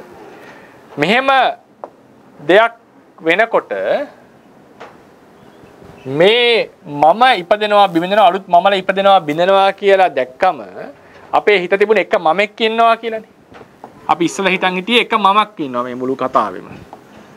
එතකොට ඒ උපදිනේ විදිහට ධර්මය සම්පූර්ණ අලුත් ධර්මයක් නම් ඒ ඉපදිනේ ධර්මයේ සම්පූර්ණයෙන් අලුත් ධර්මයක් නම් ඒ අත්දැකීම් සියල්ලක්ම එකිනෙකට වෙනස් වෙනවා නම් ඒ ලැබෙන අත්දැකීම බලනවා බලපු හිතත් බැලෙනවා ඒ හිතත් බැලෙනවා ඔක්කොම එකිනෙකට බිඳි බිඳි යන දෙයක් නම් එතකොට හිතට බෑ මේක එක සමානයි කියලා පිළිගන්න. මේකට මම කියන්නට සූදානම් වෙන්නේ නැහැ හිත. ඒක හැටියක් ඒක. ඒක මම කියව මේක සයිකොලොජි ප්‍රශ්නයක් මෙතන තියෙන්නේ. සයිකොලොජිකලි හිත සූදානම් නැහැ. දැන් යකඩය පොල්ලක් මොනවා හරි දෙයක් අමනුෂ්‍යයෙක් කියලා හිතන් හිටියානම් ඒක යකඩයක් ලෙස දැක්කට පස්සේ ආය අමනුෂ්‍ය සංඥාව එන්නේ නැහැ කියන එක ඔප්පු කරන්න දෙයක් නෙවෙයිනේ. ඒක ඔප්පු කරන්න ඕන දෙයක් නෙවෙයි. ඒක හැමෝටම තේරෙන දෙයක්. ඒ විදිය තමයි මේ සතුට කියන හුදු ගතියට මම කියන්නට සිත කැමති නැහැ කියන එකත් ඔප්පු කරන්න දෙයක් නෙවෙයි. මතක තියාගන්න. ඒතර ඒකට කරන්න තියෙන්නේ සතුට ගැඹුරින් බලන එක. සතුට විමසන එක. ගති ස්වභාව වෙන වෙනම විමසගෙන යනකොට ඒක ගති ස්වභාවයකටවත් මම කියලා කියන්නට බැරි බව තේරෙනවා. ඊට පස්සේ නමුත් තාම තියෙන ගැටලුව තමයි මේ ගති ස්වභාව වලින් අන්‍ය වෙච්ච හරයක් තියෙනවා කියන කතාව. ඉතින් මේ එනේන Tamanට ලැබෙන අත්දකින්න ගති ස්වභාවය විමසගෙන යනකොට හරියට පතුරු එකතු කරලා හදාගත්ත කඳේ පතුර ඒ කියන්නේ එක ගතියක් තේරෙනවා මේක මම නෙවෙයි මේකත් මම නෙවෙයි කියලා විමසගෙන යනකොට ඒ ගති සියලු අත්දැකීම් ඔතන පොයින්ට් එක සියලු අත්දැකීමේ තියෙන සියලු ගති ස්වභාව විමස ගන්නට පුළුවන් වෙනවා. ඒ තමන්ගේ ජීවිතයේ ලැබෙන අත්දැකීම් වල තියෙන සියලු ගති විමසන්නට පුළුවන් වෙනවා. ඒවා සුදු ගති ස්වභාව විතරයි කියලා තේරෙනවා. එයින් අන්‍ය වෙච්ච දෙයක් මෙතන නැහැ කියන එකට තරමට උන්වහන්සේ මේක විමසනවා. එතකොට තමයි කිව්වේ මේ හැම පතුරක්ම උන්වහන්සේ ගලවනවා. පතුරු කියලා අදහස් කරේ ගති ස්වභාවය. ඒ ගති ස්වභාවය මම නෙවෙයි කොහොම මේක අයින් කරනවා. ඊළඟ ගති ස්වභාවයත් මම නෙවෙයි. ඊළඟත් මම නෙවෙයි. ඔහොම හොයාගෙන යනකොට අවසානයේ Tamanට ලැබෙන මානසික අත්දැකීම සියල්ලෙන් සියල්ල ගති ස්වභාව වලට කඩන්න පුළුවන් වෙනවා උන්වහන්සේ. ඒ එක ගති ස්වභාවයක්වත් මම නෙවෙයි නං ඒ ගති ස්වභාවයෙන් අන්‍ය වෙච්ච මේ සාරය මම කියන එක නැහැ කියලා උන්වහන්සේ ප්‍රත්‍යක්ෂ කරගන්නවා. එතකොට මේකෙනුත් මේ සිත කියන එක ආත්මයකට අයිති දෙයක්වත් නෙවෙයි කියන තැනට උන්වහන්සේ පැමිණෙනවා. එතන මේ දෙවෙනි ක්‍රමය ගති ස්වභාව හරහා පැමිණෙනවා. මෙතන අපි කොටස් දෙකක් ගත්තා. ඒ ගති ස්වභාවයේ ආත්මයක් නෙවෙයි කියන එකට පැමිණෙනවා විමසගෙන යනකොට. ඊට පස්සේ ඒව ඔක්කොම Tamanට ලැබෙන මානසික අත්දැකීම ਸਰව සම්පූර්ණයෙන් ගති ස්වභාවයට කඩන්න පුළුවන් කියන එක උන්වහන්සේ තේරුම් ගන්නවා. එක ගති ස්වභාවයක් මම නෙවෙයි නේද? ඒ ගති ස්වභාව වලින් අන්‍ය වෙච්ච ගති ස්වභාවවලට හිමිකම් කියන වෙනම සාරයක් නැහැ කියන එක තේරුම් ගන්නවා. මේ දෙවෙනි ක්‍රමය අනාත්මය ප්‍රකට කරගන්න. ඊළඟට ගත්තම තුන්වෙනි ක්‍රමයට අපි එනකොට තීරණ ගැනීම කියන සිද්ධිය.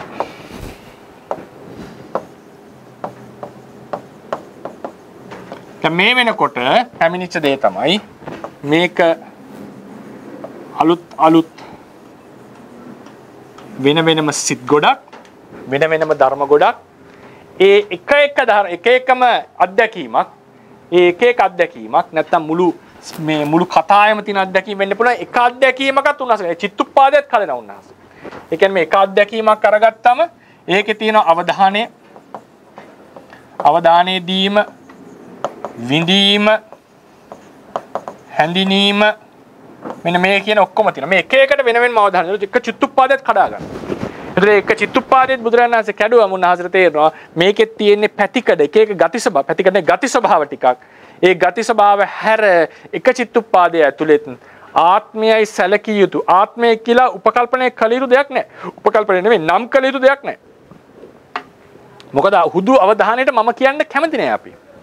එතකොට තේරෙනවා මේ මම කියලා හිතන් ඉන්න සංකල්පය හරි බොරුවක්. ඒ කියන්නේ මොකටද මම කියලා තියන්නේ කියලා විමසුවොත් කායින් හරි. හුදු අවධානයේ දීමටද? හුදු අවධානයේ දීමට අන් අයගෙන් වෙන් කළා විමසුවොත් එහෙම තේරෙනවා නෑ අවධානය දෙනවා කියන ගතියට නෙමෙයි මම කියලා තියෙන්නේ. මම කියලා තියෙන්නේ ඒක හදාගත්ත මුලාවක් අවසානයේ බලද්දි. හුදු අවධානයේ දීම, හුදු විඳීම, හුදු ඇලීම, ගැටීම මේ එක එකට වෙන වෙනම අවධානය දීගෙන යනකොට තේරෙන්න පටන් ගන්නවා. ඉතින් මේ එකකටවත් මම කියන්නේ සුදුසු නෑ. ඒතර ප්‍රශ්නයක් කරා මම කාටද මම කිව්වේ අපි? කාටද මම කියලා තියෙන්නේ? කියලා කිව්වම ඒතර කවුරුත් මෙතන මමයයි සම්මත කරගන්න දෙයක් නෑ. ඒකට තියෙන විශේෂම දේ තමයි ඒ ගති ස්වභාවටි කඩා ගන්න ඕනේ. ඒ ගති ස්වභාව කඩාගත්තම අර අපි හිතන් ඉන්න හරය ඩිසෝල්ව් වෙනවා නිතරම. ඒකයි කියන්නේ නානා ධාතු විනිර්භෝගයේ තමයි ආත්ම සංඥාව දුරු කරන්න තියෙන ක්‍රමය. නානා ධාතු විනිර්භෝගයේ. නානා ධාතු විනිර්භෝගය කියලා කියන්නේ ධාතු වෙන් කිරීම. ඒකට කරන්න ඕනේ එක එක ගති ස්වභාවයට වෙන වෙනම අවධානය දෙන්න. එතකොට හිත කියනවා මේ එකදු ගතියක්වත් මම නෙවෙයි කියලා. ඊට පස්සේ Tamanට තේරෙනවා එයින් අන්‍ය වෙච්ච කිසිදු දෙයක් නැහැ මේ ගති ස්වභාවයෙන් අන්‍ය වෙච්ච. ඒකේ මම කියර කෙහෙල් ගහේ උපමාව. එක එක පතුර ගලවන් ගියාම හරය කියලා දෙයක් නැහැ. මුළු සාරය මුළු කඳම පතුර වලට ගලවන්නට පුළුවන්. ඒතර අපේ මුළු මානසික අත්දැකීම්ම ගති ස්වභාවයට බෙදන්නට පුළුවන්. ඒ බෙදුවට පස්සේ එක එක ගති ස්වභාවයක් මම නෙවෙයි නම් මෙතන මම කියලා කෙනෙක් නැහැ කියන එක ප්‍රත්‍යක්ෂ වෙන්නට පටන් ගන්නවා. එතකොට තේරෙන්න පටන් ගන්නවා යෝගියාට මේ මම කියලා හිතන් හිටපු එක කොච්චර නිර්මාණයක්ද කියන මොකටද මම කිව්වේ? ඇයි එහෙම දෙයක් කිව්වේ කියන එක ප්‍රශ්නයක් වෙනවා එදාට යෝගියට. තාම දක්ෂ කෙනෙක් කියයි ඇයි මේක උනේ මේකට මෙහෙමයි කියලා සයිකොලොජිකලි විස්තර කරගන්න පුළුවන් වෙයි. නමුත් සාමාන්‍ය කෙනාට එන දේ තමයි ඉතින් මොන පදනමක් යටද මම කියලා කිව්වේ කියන තැනට බව ඒ තරමටම ඒක ප්‍රත්‍යක්ෂ කරගන්න පුළුවන්. ඉතින් බුදුරජාණන් වහන්සේ එතනට තමයි ආවේ. ඊට පස්සේ මේ මම කියලා කෙනෙක් මුළු ඒක තමයි මූලිකම තැන. මතක තියාගන්න මම දෙවෙනියට ගත්ත එක තමයි මූලිකම තැන. මුලින්ම ආත්ම සංඥාවට පහර වදින්නේ එතනින්.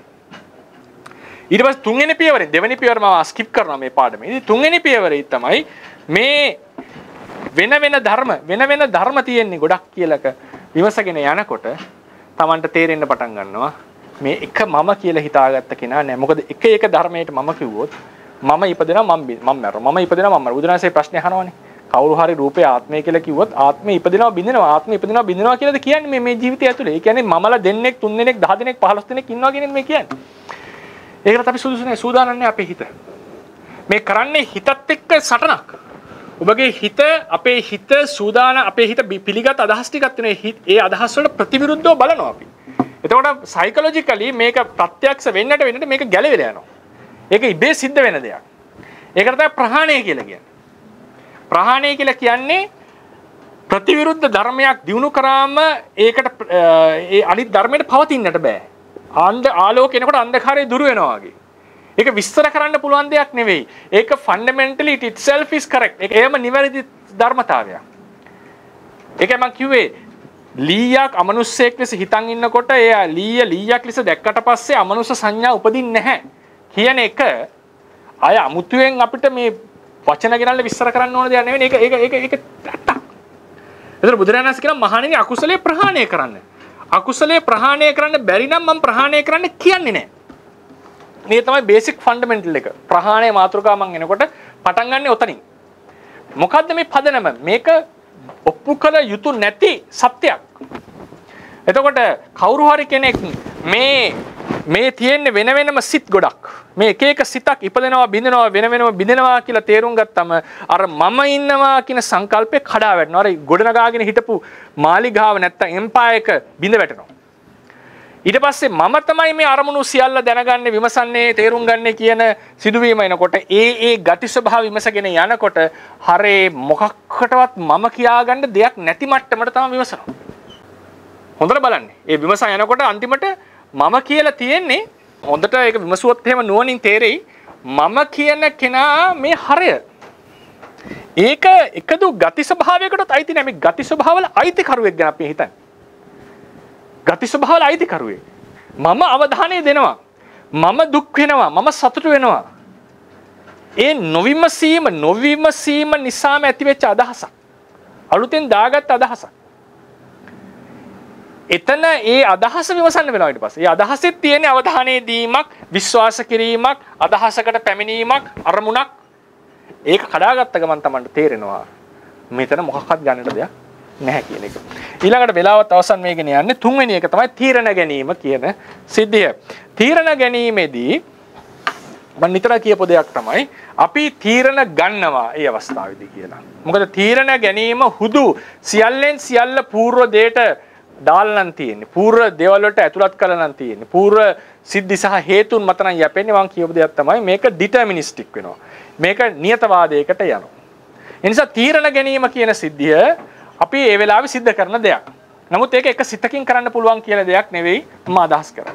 ඒක නිකන් මේ ක්‍රමයට මේක අපි දීර්ඝව කතා කරනවා චිත්ත වීති පාඩමට වගේ ආවම මෙතන මෙහෙම මේ අදහස තේරුම් ගන්න මේ විදිහට. දැන් මේ ශාලාවට ඇවිල්ලා මේ දේශනාව කරගෙන යනකොට දැන් අපි තේරුම් ගත්තනේ සිත් ගොඩක් පහළ වෙනවා කියලා. මේ සිත් ගොඩක් පහළ වෙනවා. අලුත් සිත් පහළ වෙන්නේ. දැන් මේ අලුත් සිත් පහළ වෙනකොට ඒ පහළ වෙන සිත් වලින් මේ සන්දර්භයට අදාළ නොවන කතාවක් මම කරන්නේ නැහැ නේද? මුලින්ම මේ එනකොට තමයි මම දන්නේ දැන් මේ තැනට ආවා. ඇවිල්ලා මම කතා කරනකොට මේ කතා කරන හැමතිස්සෙම මම හිතන්නේ නැහැ නේ මම මෙතන ඉන්නවා කතා කරනවා කියලා හිතනවද? හැමතිස්සෙම මේ දේශනාවක් කරනවා කියන අවධානයෙන් ඉන්නවකොත් එහෙම එකක් නැහැ. අපි සම්පූර්ණයෙන් හොඳටම කතාවට අවධානය දීලා කතාවට එල්බගෙන හිටියත් අපි මේ සන්දර්භයට අදාළ වෙන මාතෘකාවල තමයි අපි ඉන්නේ. සිත කියන එක සම්පූර්ණයෙන් වෙනම ධර්ම නම්. ඇයි මේ පහළ වෙන පස්සේ පහළ වෙන සිත් වලට සම්පූර්ණයෙන් මේට අදාළ නොවන අරමුණු වලට යන්න බැරි? එහෙම ගිය ගමන් අපි කියනවා ඒකට පිස්සු කියලා. නේ? අපි කියනවා ඒ කියන්නේ මෙතන එකපාරට වෙන අදාළ නැති මාතෘකාවක් මම කතා කරලා ඊට පස්සේ ඊළඟ මාතෘකාව කතා කරොත් ඔකට කියනවා මොකක් හරි මේ ස්වාමීන් වහන්සේගේ ඔළුවේ අප්සෙට් එකක් තියෙනවා මොකක් හරි අවුලක් තියෙනවා අවුට් ගිහිල්ලා කියලා අපි කියනවානේ. මොකද අදාළ නැති දේවල් එක පාට කතා කරන්න පටන් ගත්තා. දැන් මේ විචුන්න වෙන විනාශ වෙන නිරුද්ධ වෙන ධර්ම પરම්පරාවක මේ වගේ ඒකත්වයක් ඇති වුණේ කවර හේතුවක් නිසාද? නිරුද්ධ වෙන සිත් වලින් ලොකු බලපෑමක් තියෙනවා මේ පහළ වෙන චිත්තසංතාන වලට. ඒක ප්‍රත්‍ය ශක්ති ගොඩක්. ලොකු බලපෑමක් තියෙනවා. ඒ බලපෑම නිසා තමයි අපි හැමතිස්සෙම මෙතන තීරණයක් ගන්නකොට මෙතන කතාවක් කරනකොට හැමතිස්සෙම මේ සන්දර්භයේ තේරුම් ගත්තා බඳුව සිද්ධ කරන්නේ. එහෙම නැතුව මේක හැමතිස්සෙම ඒකම හිත අලුත් කර හැමතිස්සෙම මම කතාවක් කරනවා මේක ඉන්නේ කියලා කරන්න ගියොත් ඒක කරන්න බැරි දෙයක් නේ ප්‍රායෝගික නැහැනේ.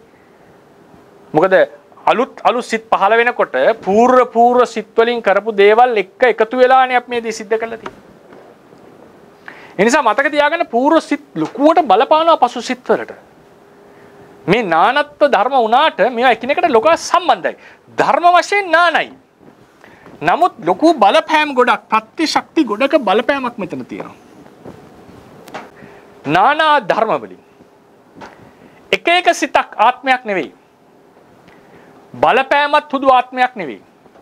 ඒ නිසා අපි යම් තීරණයක් ගන්න යම් කිසි දෙයක් සම්බන්ධයෙන් අපි හිතනකොට ඒ දේ සම්බන්ධයෙන් හිතනවා මෙහෙම හිතනවා දෙපැත්තට තුන් පැත්තට අපි හිතලා යම් කිසි අලුතෙන් අපි තීරණයක් ගන්න. ඒක එක සිතකින් කරන දෙයක් නෙවෙයි. සිත් ගණනාවකින් අපි ඒ වෙලාවේ තීරණයක් අරගන්නවා. උදාහරණයකට අපිට අවස්ථා දෙකක් මොකක්ද කරන්න කියන හැකියාවන් දෙක අපිට ආවොත් එහෙම මේ දෙකම අපි හොඳට විමසලා බැලුවම හොඳට විමසලා නුවණින් විමසලා තර්ක කරලා ගත්තට පස්සේ එක සිතකින් මේක සිද්ධ වෙනව නෙවෙයි. සිත් පරම්පරාවකින් සිත් සමූහයකින් මේක සිද්ධ වෙන්නේ. එතකොට పూర్ව මේක සම්බන්ධයෙන් මේ එක ඔප්ෂන් එකක් ගැන හිතනකොට ඒට අදාළව අපේ සිත් ටික වැඩ කරනවා. මේ අනිත් ඔප්ෂන් එක ගැන හිතනකොට අදාළව සිත් ටික වැඩ කරනවා. ඊට පස්සේ මේ දෙක සංසන්දනය අපි කරනවා. සංසන්දනය ආදී කරලා ඒ වෙලාවේ අපි තීරණයක් ගන්නවා මේකද කරන්නේ. මේකද කරන්නේ මේකද කරන්නේ. ඒකට ඒ තීරණය ගන්නට අපේ ඒ වෙලාවේ හිතේ තිබිච්ච මට්ටම බලපානවා. ඒක හරි කතාව. පූර්ව අපේ අත්දැකීම් බලපානවා. අපේ සමාජ ක්‍රම බලපානවා. ඒ නිසා මේකේ ලොකු ඩිටර්මිනිස්ටික් ගතියක් තියෙනවා. ඒකට කියනවා soft deterministic. determinism. ඒ කියන්නේ හොඳ soft ගතියක් තියෙනවා. හැබැයි මම ඒ කියන්නේ soft determinism කියන එකට ආරූඪ කරනවා බුදුදහම. ඒකේ determine ගතියක් තියෙනවා හොඳට. ඒ determine ගතිය තියෙන නිසා තමයි මතක තියාගන්න determine ගතියක් හේතුන්ගේ බලපෑමට ලක් වෙච්ච නිසා තමයි අනාගතංශ ඥානය කියලා එකක් තියෙන්නේ. නැත්තම් අනාගතේ බලන්න බෑ. අනාගතංශ ඥානය කියන එකක් අපිට ඇවිල්ලා තියෙන්නේ මේ పూర్ව හේතුන්ගෙන් මේක සකස් වෙ ඉදිරියට යන නිසා. නැත්නම් අනාගතංශ ඥානය කියන එක පහළ වෙන්න හේතුවක් නැහැ. මේක යම් ඩිටර්මින් ගතියක් මෙතන තියෙනවා. නමුත් අපි ගන්න තීරණවලදී අපි ඒ වෙලාවේදී අලුත් තීරණ ගැනීම කියලා එකක් තියෙනවා. අලුත් තීරණ. මේ මාතෘකාව ගොඩක් ගැඹුරින් මම ඒක එදාට තවත් වෙන්න පුළුවන් චෝදනා පරිහාර හැම පැත්තකින් මේක ගැන කතා කරන්නම් ආගම දල්ලියත් සමගම දේශනාවෙත් තියෙන තොරතුරු අනුව. නමුත් මෙතන අපි ආත්මවාදයෙන් බලන්නේ අපි.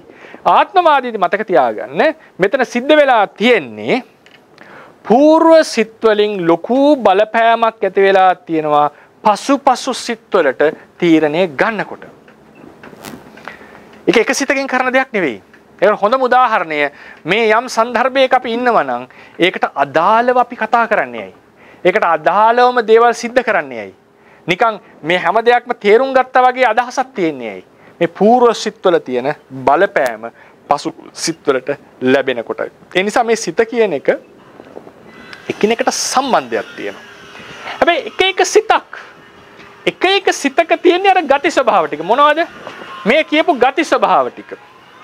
එක එක චිත්තුප්පාදයක එක එක අත්දැකීමක තියෙන චිත්තුප්පාදයක හොඳ වචන යොදනවා. මේ ගති ස්වභාවට එක එක ගතියක් මම නෙවෙයි. ඒ ගති ස්වභාව අනාගතයට බලපානවා. ඉදිරියේ සිත් වලට බලපානවා. ඒ බලපෑම නිසා අලුත් තීරණ අපිට ගන්නට පුළුවන් වෙනවා. අලුත් තීරණ ගැනීමක් අපිට සිද්ධ කරන්න පුළුවන් වෙනවා. ඒ නිසා పూర్ව සිත තමන් නෙවෙයි. බලපෑම කියන එකක් තමන් නෙවෙයි. හුදු పూర్ව සිත් නිසා බලපෑමට ලක් වෙලා අලුත් තීරණ ගැනීමක් කියන සිදුවීමක් තියෙනවා. ඒක බොහෝ දුරට මේ වෙලාවේ ප්‍රෙඩික්ට් කරන්න බැරි වෙයි. මේතනදී ප්‍රෙඩික්ට් කරන්න බැරි වෙයි ඒක. ඒක ප්‍රෙඩික්ට් කරන්න පුළුවන් අනිවාර්යයෙන්ම ඩිටර්මිනිස්ටික්. ඒක ගැන වාදයක් නැහැ. අර මේකට කොහොමද අපි ආගම කියලා අදහස් කරේ දේශනාවෙන් නැත්තම් තොරතුරු අනුව කතා කරන්නේ. ඒක වෙනම මාතෘකාවක්. ඒක පස්සේ ගමු මේ මාතෘකාව. මෙතන මට කියන්න ඕනේ බලපෑම ආත්මයක් නෙවෙයි. සිත ආත්මයක් නෙවෙයි. ඒ పూర్ව සිත්වල බලපෑමට ලක් වෙලා අලුත් තීරණයක් ගත්ත පමණින් ඒක ආත්මයක් කියලා කියන්නට ලක්ෂණ නැහැ ඒතර. ආත්මයක් කියන ලක්ෂණ නැහැ. මොකද ආත්මයක අර තීරණ ආත්මයක ලක්ෂණයක් වෙනවා තීරණ ගැනීම නිසා අපි ආත්මයක හිතුවා. නමුත් තීරණ ගැනීම සිද්ධ කරේ මේ ධර්ම සමූහයක් විසින්. මේ ධර්ම සමූහයේ හැටියක්. නාම ධර්මවල සමූහයේ හැටියක් තමයි අලුත් තීරණ ගත හැකි බව. අලුත් තීරණ ගත හැකි බව. ඒක එක ධර්මයකින් වුණා නම් ඔන්න කියන්නට තිබුණා මෙතන ආත්මයක් තියෙනවා කියලා. ඒ නිසා මතක තියාගන්න ආත්මවාදයේ බිඳෙන්නට මේ තීරණ ගැනීම කියන එක විදර්ශනාවට ලක් කරන්නේ අපි. මොකද මේක බිඳෙන්නේ මේ එක එක සිතක් අනිත්‍යයි කියලා කියපු ගමන්ම పూర్ව සිත් වලින් පසු සිත් වලට බලපෑම ආවා කියන එක එච්චර ගැටලුවක් නෙවෙයි. මොකද එක එක සිතක් ආත්මයක් නෙවෙයි නම් බලපෑමත් ආත්මයක් නෙවෙයි නිසා. ඒ නිසා තමයි විදර්ශනා භාවනා ක්‍රමේදී මතක තියාගන්න මේක අපි මුලින්ම ගන්නවා ආත්ම සංකල්පෙ බිඳ ගන්නට. ගති ස්වභාවයට අවධානය දීලා. ඊට පස්සේ ඇති වෙනවා නැති වෙනවා කියන සංසිද්ධි. ඊට පස්සේ හේතුඵල සම්බන්ධයක් ගැන ඒක මම කතා කරේ නැහැ. ඒ දෙක පදනම් වෙච්ච ගමන් මේ එක එක චිත්තුප්පාදයක් මේ එක එක චිත්තුප්පාදයක් ධර්ම ගොඩක එකතුවක්. එක එක චිත්තුප්පාදයක් ධර්ම ගොඩක එකතුවක්. ඒ එක එක චිත්තුප්පාදයක් ඉපදෙනවා බිඳෙනවා. එසේ ඇති කල්ලි పూర్ව පිළ අනාත්ම වෙච්ච ධර්ම වලින් පසුපසු සිත්තට ලොකු බලපෑමක් වෙලා මෙතන තීරණයක් ගත්තා වුණාට තීරණ ගැනීමක් සිද්ධ වුණාට ඒක ආත්ම සංකල්පයකට යන්නේ නැහැ. ඒ නිසා මේක නේ වැදගත් වෙලා තියෙන්නේ මේ විදිහට ගති ස්වභාවයට කඩා ගැනීමත් ධර්මය අනිත්‍යයක් කියන කතාවයි. ඒ නිසා විදර්ශනා භාවනාවේදී ගති ස්වභාවවලට බලලා ආත්ම සංකල්පය දුරු කරනවා. ඉපදීම් බිඳීම් දෙක බලලා ආත්ම සංකල්පය දුරු කරනවා. හේතුඵල වශයෙන් බලලා ආත්ම සංකල්පය දුරු කරනවා. එතකොට ආත්ම සංකල්පයට පිහිටන්නට බැරි වෙනවා. ඉතින් බුදුරජාණන් වහන්සේ මෙන්න මේ කියන ක්‍රමයට මේ සියල්ල තේරුම් අරන් තියෙනවා. එතකොට අපි මුලින්ම ආපු තැන බුදුරජාණන් වහන්සේ භෞතිකවාදී ඉඳලා ද්විත්වවාදයට ආවා. මොකද භෞතිකයට නැහැ අන්ඩර්ස්ටෑන්ඩින් කියන එක. ඒ නැති වුණා සිතයි කයක දෙයක්. නමුත් ඒ සිත ආත්මයක් ලෙස සැලකීමට හේතු තිබුණා. ඒක තමයි සාමාන්‍ය සත්‍යයට දැනෙන ක්‍රමය. ඒකට හේතු වෙයි කියන එකයි පස්සේ කතා කරමු. ඒ සංසට්ඨ භාවය. ඒකත්වය. මේ වගේ පැතිකඩ කීපකින් කතා කරනවා. ඒක ආත්මය කියන මාතෘකාවෙන් මම කතා කරනවා. ඉතින් ඒ නිසා ඒක සාමාන්‍ය ගතියක්. මේක ආත්මයක් ඉන්නවා දැනෙනවා කියන දැනෙන තියනවා කියන දැනෙන ගතිය. ඒ අනාත්මයි කියන තැනට පැමිණිලත් උන්වහන්සේ තව ඒකෙත් විශේෂ තැනකට පැමිණෙනවා. ඒතර අනාත්මයි කියන තැනට පැමිණීමේදී ආත්ම සිත කියන එක ආත්ම අනාත්ම දෙකට ගත්තට පස්සේ එතනදී ආත්මය කියන සංකල්ප එකක් තමයි මෙතන එක්කෙනෙක් ඉන්නවා මේ මුළු ජීවිත කාලය පුරා නැත්නම් සසර පුරාවට. සහ එක හරයක් තියෙනවා. ඒ හරයට ගති ස්වභාව මානසික ගති ස්වභාව තුන ශ්‍රද්ධාව සතුට වීරිය ප්‍රීතිය ආදී ලෙසට. ඊට පස්සේ තීරණ ගැනීම කියලා එකක් තියෙනවා. තවත් මේකේ ආත්ම ලක්ෂණ කීපයක් තියෙනවා. ඒකයි පස්සේ කතා කරමු. එතකොට මේ කියන ගති ස්වභාව ඇති කෙනා තමයි ආත්මය ලෙස අපි ස්වභාවයෙන්ම හිතන් ඉන්නේ. ඒක අමුතුවෙන් අපිට අම්මලා තාත්තලා කියලා දීපු දෙයක් නෙවෙයි මතක තියාගන්න. ඒක කාටත් හිතේ හැටියක්. ඒ වැඩ කරන හැටි හිත. එතකොට විමසගෙන යනකොට තේරුම් ගත්ත දේ තමයි උන්වහන්සේ මේ විමසන ඒ පරිේශණයේ තියෙන තීක්ෂණ භාවය. උන්වහන්සේ තේරුම් ගන්නවා මුලින්ම මෙන්න මේ කියන ගති ස්වභාව ටිකක් තියෙනවා ශ්‍රද්ධාව වීර්ය සතුට ආදී ලෙස. ඒක විමසගෙන යනකොට එක එක ගති ස්වභාවයකට ආත්මය කියන්නට බෑ. මොකද ඒක ස්වයං සත්‍ය වෙච්ච ඇත්තක්. මොකද සතුටු මාත්‍රයට ආත්මය කියන්න සුදුසු නැහැ. ද්වේෂ මාත්‍රයට ආත්මය කියන්න සුදුසු නැහැ. ඊට පස්සේ දෙවෙනි එක තමයි ඒක විමසගෙන යනකොට අපිට ලැබෙන අත්දැකීම ਸਰව සම්පූර්ණයෙන් මේ ගති වලට කඩන්නට පුළුවන්. ඒක අර උදාහරණයක් ගත්තේ කෙහෙල් බඩේ වගේ මේක නිකන් කොටස් වලින් සකස් වෙච්ච රවුමක් හඳක් කියලා හිතා ගන්න. මේක ලියාගෙන යනකොට හැමතැනම තියෙන පතුරු වලින් අන්නේ වෙච්ච හරයක් නැහැ වගේ මේ අපිට ලැබෙන අත්දැකීම සියල්ලෙන් සියල්ල ගති ස්වභාව වලට බෙදන්නට පුළුවන් වුණා. එතකොට අපිට හරයක් උන්වහන්සේට හොයාගන්න බැරි වුණා. කෙසෙල් මේකක් එරන් ගියාම සාරයක් අහුවෙන්නේ නැහැ වගේ. පතුරු වලින් සකස් වෙච්ච කඳක් ලියාගෙන යනකොට අවසානයේ හරයක් අහුවෙන්නේ නැහැ වගේ. ගති ස්වභාව ටිකක් විතරයි තියෙන්නේ. එක එක ගති ස්වභාවයක් ආත්මයක් නොවන බව පැහැදිලි නම් ඒක හරය අභ්‍යන්තරේ ආත්මයක් නැහැ කියන එක. ඒ වලින් සකස් වෙච්ච තැන ආත්මයක් වෙන්න බෑ. හුදු ඒ ගති ස්වභාව විතරයි නයින් තියෙන්නේ. ආත්ම සංකල්පේ බිඳ වැටෙනවා. ඊළඟට උන්වහන්සේ පැමිණෙන තැන තමයි මේ ගති ස්වභාව වලින් යුක්ත චිත්තුප්පාද ඉපදෙනවා බිඳෙනවා. මුළු ජීවිත කාලේ පුරාවටම මම ඉන්නවා කියලා හිතන් හිටපු සංකල්පයට පහරව දෙනවා. මොකද එක එක විමසගෙන යනකොට එක එක සිතක් ਸਰව සම්පූර්ණ එකිනෙකට වෙනස් ගති ස්වභාව වලින් ඒ ලක්ෂණ වලින් ඒ වෙනස් වෙනකොට දකින්නකොට උන්වහන්සේ ඒකට ආත්ම සංකල්පයට පිහිටන්න බැරි වෙනවා. මොකද මේ එක එකක් මම වුණොත් හැම මොහොතෙම මම ඉපදෙනවා මැරෙනවා. ඒක බුදුරජාණන් සූත්‍රයක පැහැදිලි කරනවා. බැරි වෙලාවට රූපේ ආත්මය කියලා කිව්වොත් මම ඉපදෙනවා මැරෙනවා. වේදනාව ආත්මය කියලා කිව්වොත් ඒ හැම මොහොතෙම ආත්මය ඉපදෙනවා මැරෙනවා කියන එක නෙමෙයි කියන්නේ. එතකොට ඒ ආත්ම සංකල්පයට පවතිනට බැරි වෙනවා. ඉතින් මේ දෙකම මත පිහිටගෙන ආම තීරණ ගැනීම කියලා සිද්ධියක් තියෙනවා. ඒ තීරණ ගැනීම සිද්ධ වෙන්නේ මේ අනාත්ම ධර්ම, పూర్ව අනාත්ම ධර්ම, පසු අනාත්ම ධර්ම වලට බලපෑම සිද්ධ වෙනකොට. ඉතින් මේක තමයි මෙන්න මේ ගවේෂණය මතක තියාගන්න. හොඳම කරුණ මේ ද්විත්වවාදයේ ඉඳලා සිත ප්‍රකට කරගෙන මේ කියපු විදිහට නාමය නැත්නම් මනස ප්‍රකට කරගෙන ඒ මනස කියන නාමයේ ගති ස්වභාව ගොඩක් එකතුවක් ඉපදෙන බින්දන ධර්ම ගොඩක් කියන මේක අවබෝධ කරගත්ත එක තමයි සයම්භූ ඥානය කියලා කියන්නේ. මෙතනට පැමිණෙන්නේ නැතුව බොහෝ දෙනාට උනේ මොකද්ද? නාමයේ තේරුම් ගත්තා. නමුත් ඒ නාමය අර ගති ස්වභාව වලින් යුක්ත මම. ඒ නාමයේ දිගටම පවතිනවා. නාමයේ රූපයෙන් තොරව පවතිනවා. භවෙන් භවයට සංක්‍රමණය වෙනවා කියලා ඒ දැනෙන්නට තරම් තිබිච්ච ඒ ගතිය උන්වහන්සේ නිකන් අතහැරියේ නැහැ. උන්වහන්සේක විමසුවා. උන්වහන්සේ විමසනකොට තේරුණා මෙතන තියෙන ගති ස්වභාව ටිකක් මිසක් මේ ආත්මය ලෙස දැනෙන දේ අත්දැකීම සියල්ලම ගති ස්වභාව වලට වෙන් කරන්න පුළුවන්. ඒක රිඩියුස් කරන්න පුළුවන් ගති ස්වභාව වලට. ගතිස බවට කඩන්නට පුළුවන්. ඒ කැඩුවට පස්සේ සාරයක් නැහැ මෙතන කියන එක උන්වහන්සේ තේරුම් ගත්තා. ඒ ගවේෂණය තමයි සාමාන්‍ය මිනිස්සෙට කරන්නට බැරි. සාමාන්‍යයෙන් සිත ආවම අර තියෙන සංකල්පනා, ලෝභ, දෘෂ්ටි, මාන, ද්වේෂ ආදී ඔක්කොම සිතිවිලි එක මිශ්‍ර වෙලා මේ සිත ආත්මයක් පුද්ගලයෙක් ලෙස අපි අල්ල ගන්නවා. ඒ සංකල්ප යටපත් කරගෙන මේක ගැඹුරු නුවණින් මේකටම අවධානය දීලා මේකේ තියෙන ගති ස්වභාව ටික මේ අවධානයක් යම්කිසි අත්දැකීමක් ලැබෙනකොට ඒ අත්දැකීමේ අවධානය මේකයි. විඳීම මේකයි, හැඳිනීම මේකයි. මේකේ එක පැත්තකට අවධානය දීම මෙහෙමයි. මේ චේතනාව මේකයි ආදී ලෙසට ඒ එක අත්දැකීමක තියෙන පැතිකඩ නැත්නම් ගති ස්වභාව වලට වෙන වෙනම අවධානය දීලා ඒ ගති ස්වභාව හැර සාරයක් මෙතන නැහැ කියන තැනට පැමිණීම තමයි සාමාන්‍ය කෙනෙක්ට කරගන්නට බැරි. සයම්භූ ඥාණයට පැමිණෙන ඕනම කෙනෙක් මෙන්න මේ දෙය තනියම සිද්ධ කරගන්නට ඕන. ඒක තනියම සිද්ධ කර ගැනීම ලේසි නැහැ.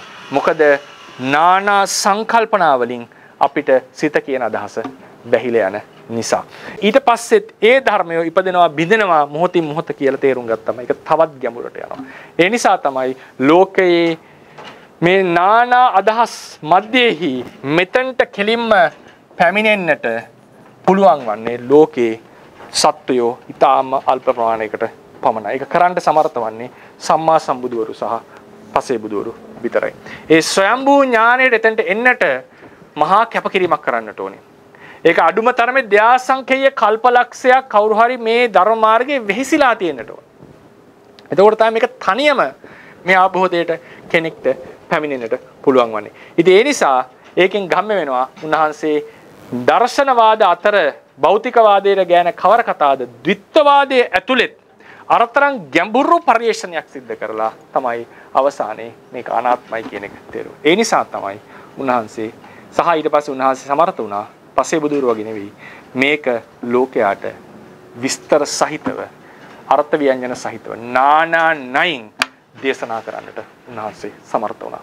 ඒ නිසා තමයි උන්වහන්සේ අපි බෞද්ධයන් වශයෙන් ශ්‍රේෂ්ඨතම ශාස්ත්‍රූවරයා ශ්‍රේෂ්ඨතම පුද්ගලයා ලෙස සරණ යන්නේ. ඒ නිසා ඒකෙන් බුදුරජාණන් වහන්සේගේ ශ්‍රේෂ්ඨත්වය යම් හෝ තරමකට ප්‍රකට වෙන්නට ඇති. ඉතින් මේ විදිහට තමයි අපි නාමය අනාත්මයි කියලා තේරවාදී කතා කරන්නේ. මම ගොඩාක් වෙලා ගත්තා ප්‍රශ්න අහන්නට අවස්ථාව ලබා දෙන්න. තේරුවසන්නේ දෙවැනි අවස්ථාවේ හාමුදුරනේ අර දැන් සිත විමසගෙන යනකොට අර චෛතසික සිතෙන් අන්‍ය වූ දෙයක් ආත්මීය විදිහට වැටහෙන එක ගැන මේ මට හිතිච්ච එකක් සහ මම ඒක අනුමාන වශයෙන් විසඳගත්ත හැටි ඔබ වහන්සේගෙන් හරිද කියලා අහන්නයි මම කතා කරේ. මේ දැන් අර රේණුකාණී හාමුදුරුවන්ගේ විදර්ශනා භාවනා ක්‍රමේ අර දිට්ඨි විසුද්ධියට ඒ ගැන විමසනකොට